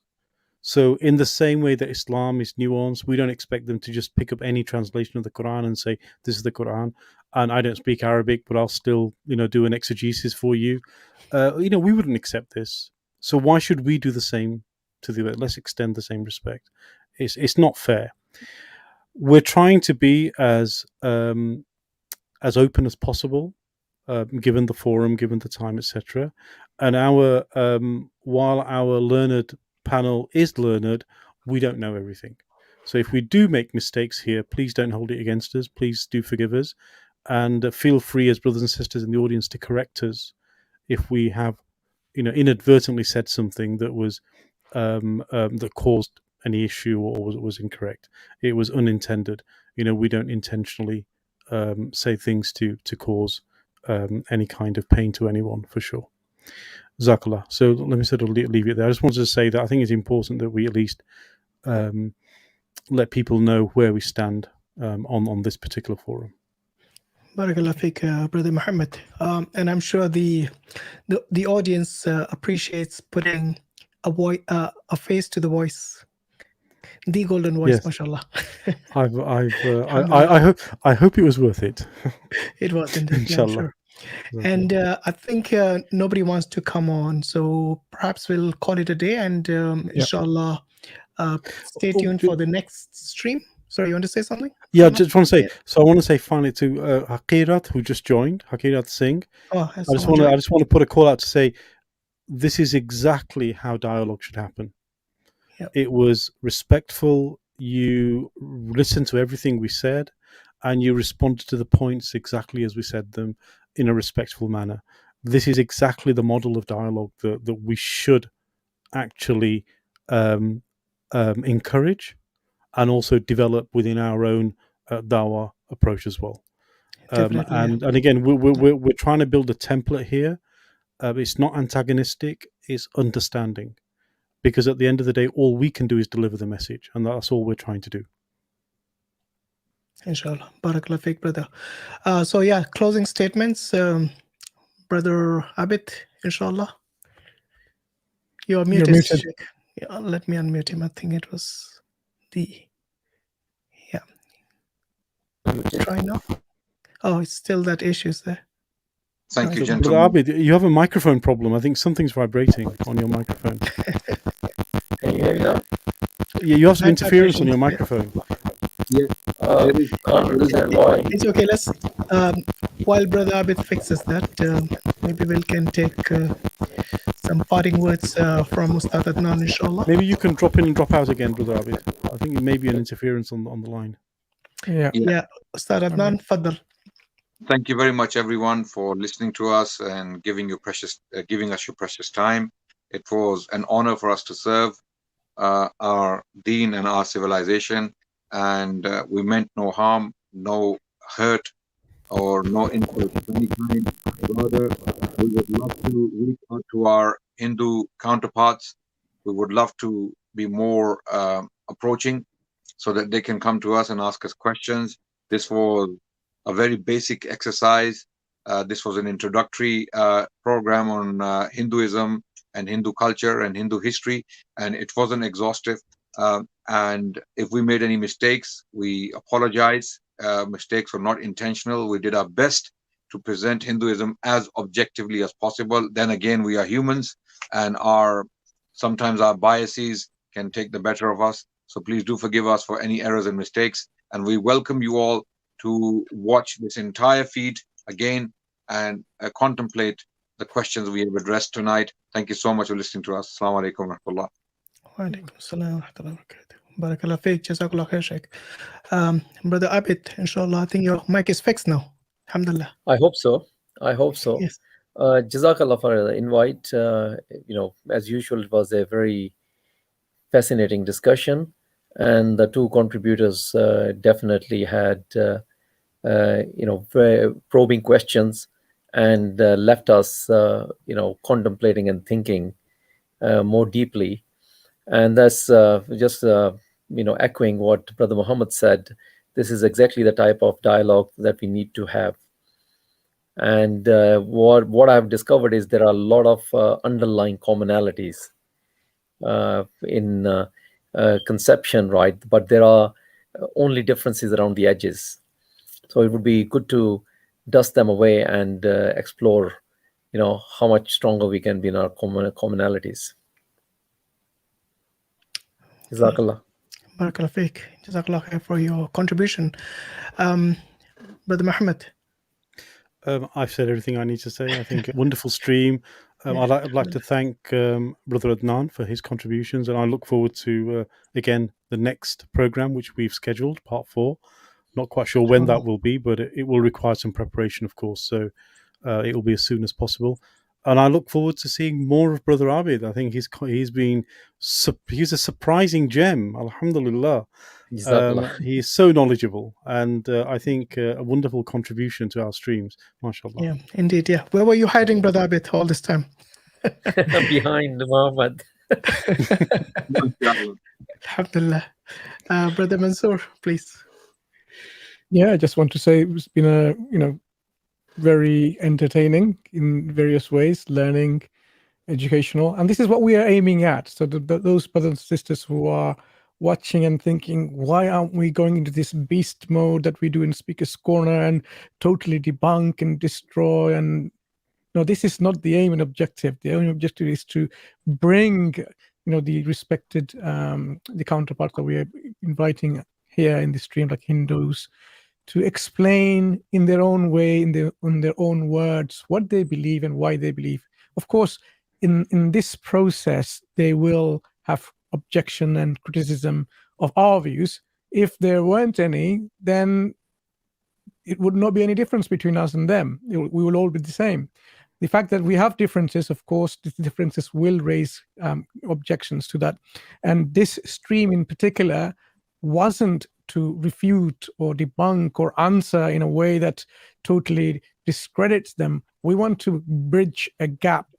We want to bring close to an opportunity where we can discuss these things. And of course, when the discussion proceeds and we are of mutual understanding in a sense, then we can respectfully present our own views as why the concept that we carry is something that we should all share. Why Islam is the universal belief system that all should aspire, follow and adhere to. But this is something that people need to make their minds up by engaging with us, by discussing with us, by interacting with us. I mean, all our idea is to bring to a unique platform like this in Dawah Wise, where you will then make your own decision, which we call the informed choice. And this is not something that we want to, somehow feed forcefully into you, because the whole idea is we want to empower you with this critical thinking, because many of the things, I mean, if you look at it on the chat, how people were saying, bring the question of incarnation, what happens when you incarnate into a dog, how does a dog then achieve moksha and so on. I know these are going to be very tricky questions for our Hindu to explain. For example, here, we don't want to let it be confrontational like this. We want to start making people to think critically enough so that they can then make their own decision to say, actually, you've got a point there. And this is how we will build bridges to get this gap closer and closer, in a way, shorter and shorter. And eventually you will see, just like what we saw in India for thousands of years, where, initially the whole country and the whole, geographical area were Hindus. But what happened? How did they convert or revert to Islam? How did they become Muslims? This was a process going on. We want to reintroduce this, rational thinking. We want to introduce this amicable way of exchange and dialogue, where people will then say, I want to become a Muslim because I believe that too. This is what we want to do. We don't want to somehow just totally, demean the people and say, just like the objections people have, Hinduism is all about cow worshipping. We want to break this tradition of ignorance and misunderstanding so that people can learn that, in fact, actually, this tradition that we, misunderstood is something that we cannot engage with unless and until we know it ourselves from their own selves, from their own scripture, and from our learned panel members. So if this, little endeavor of DawahWise has achieved this aim, then I think this is a good beginning. Alhamdulillah. And we want to continue this, and we want to make sure other channels or other streams take this as a model in which we can extend this further globally, inshallah, so that people can and will come together with this amicable view, learn from each other, and then embrace the truth wholeheartedly. So this is what I want to say. Jazakumullahu khairan to brother and Ustad Adnan Rashid and Ustad and brother Abid Ali, and of course to our co-panelist, brother Muhammad, who is now visually showing his presence at Dawah Wise, alhamdulillah, and my co-panelist, Ustad Hashim. I think we should just leave it there, unless Hashim doesn't have anything to say. I think you guys have said everything, so Barakallah Feek, Jazakallah Khair. Hopefully we will have more interaction with people of other faith on our panel, and specifically if they are specialists in their field. For example, if you're talking about Hinduism, if we can have someone who is specialist in that particular field to come along and give us your idea of what your faith is, so we don't want to speak on behalf of you. Similarly, the same applies for Muslims. Obviously, we don't want other people speaking on behalf of us. So it'll be good to have someone. So if you guys have anyone in your network whom you can recommend, do email us, and we could arrange for that person to come onto our panel and give their point of view with regards to their faith, inshallah. So want to say thank you and Jazakallah Khair to first and foremost our esteemed guests, Ustad Adnan, Ustad Abid Ali, and of course our co-panelists, alhamdulillah, Ustad Mansur and Brother Muhammad, inshallah. And thank you very much to all the moderators and all the people contributing, those who like, share. You all part of the ecosystem who helps the Dawah. May Allah reward all of us, keep our intentions pure. And like the brothers mentioned, we want to build bridges, not burn them. So Jazakallah khairan. Assalamu alaikum wa rahmatullahi wa barakatuh.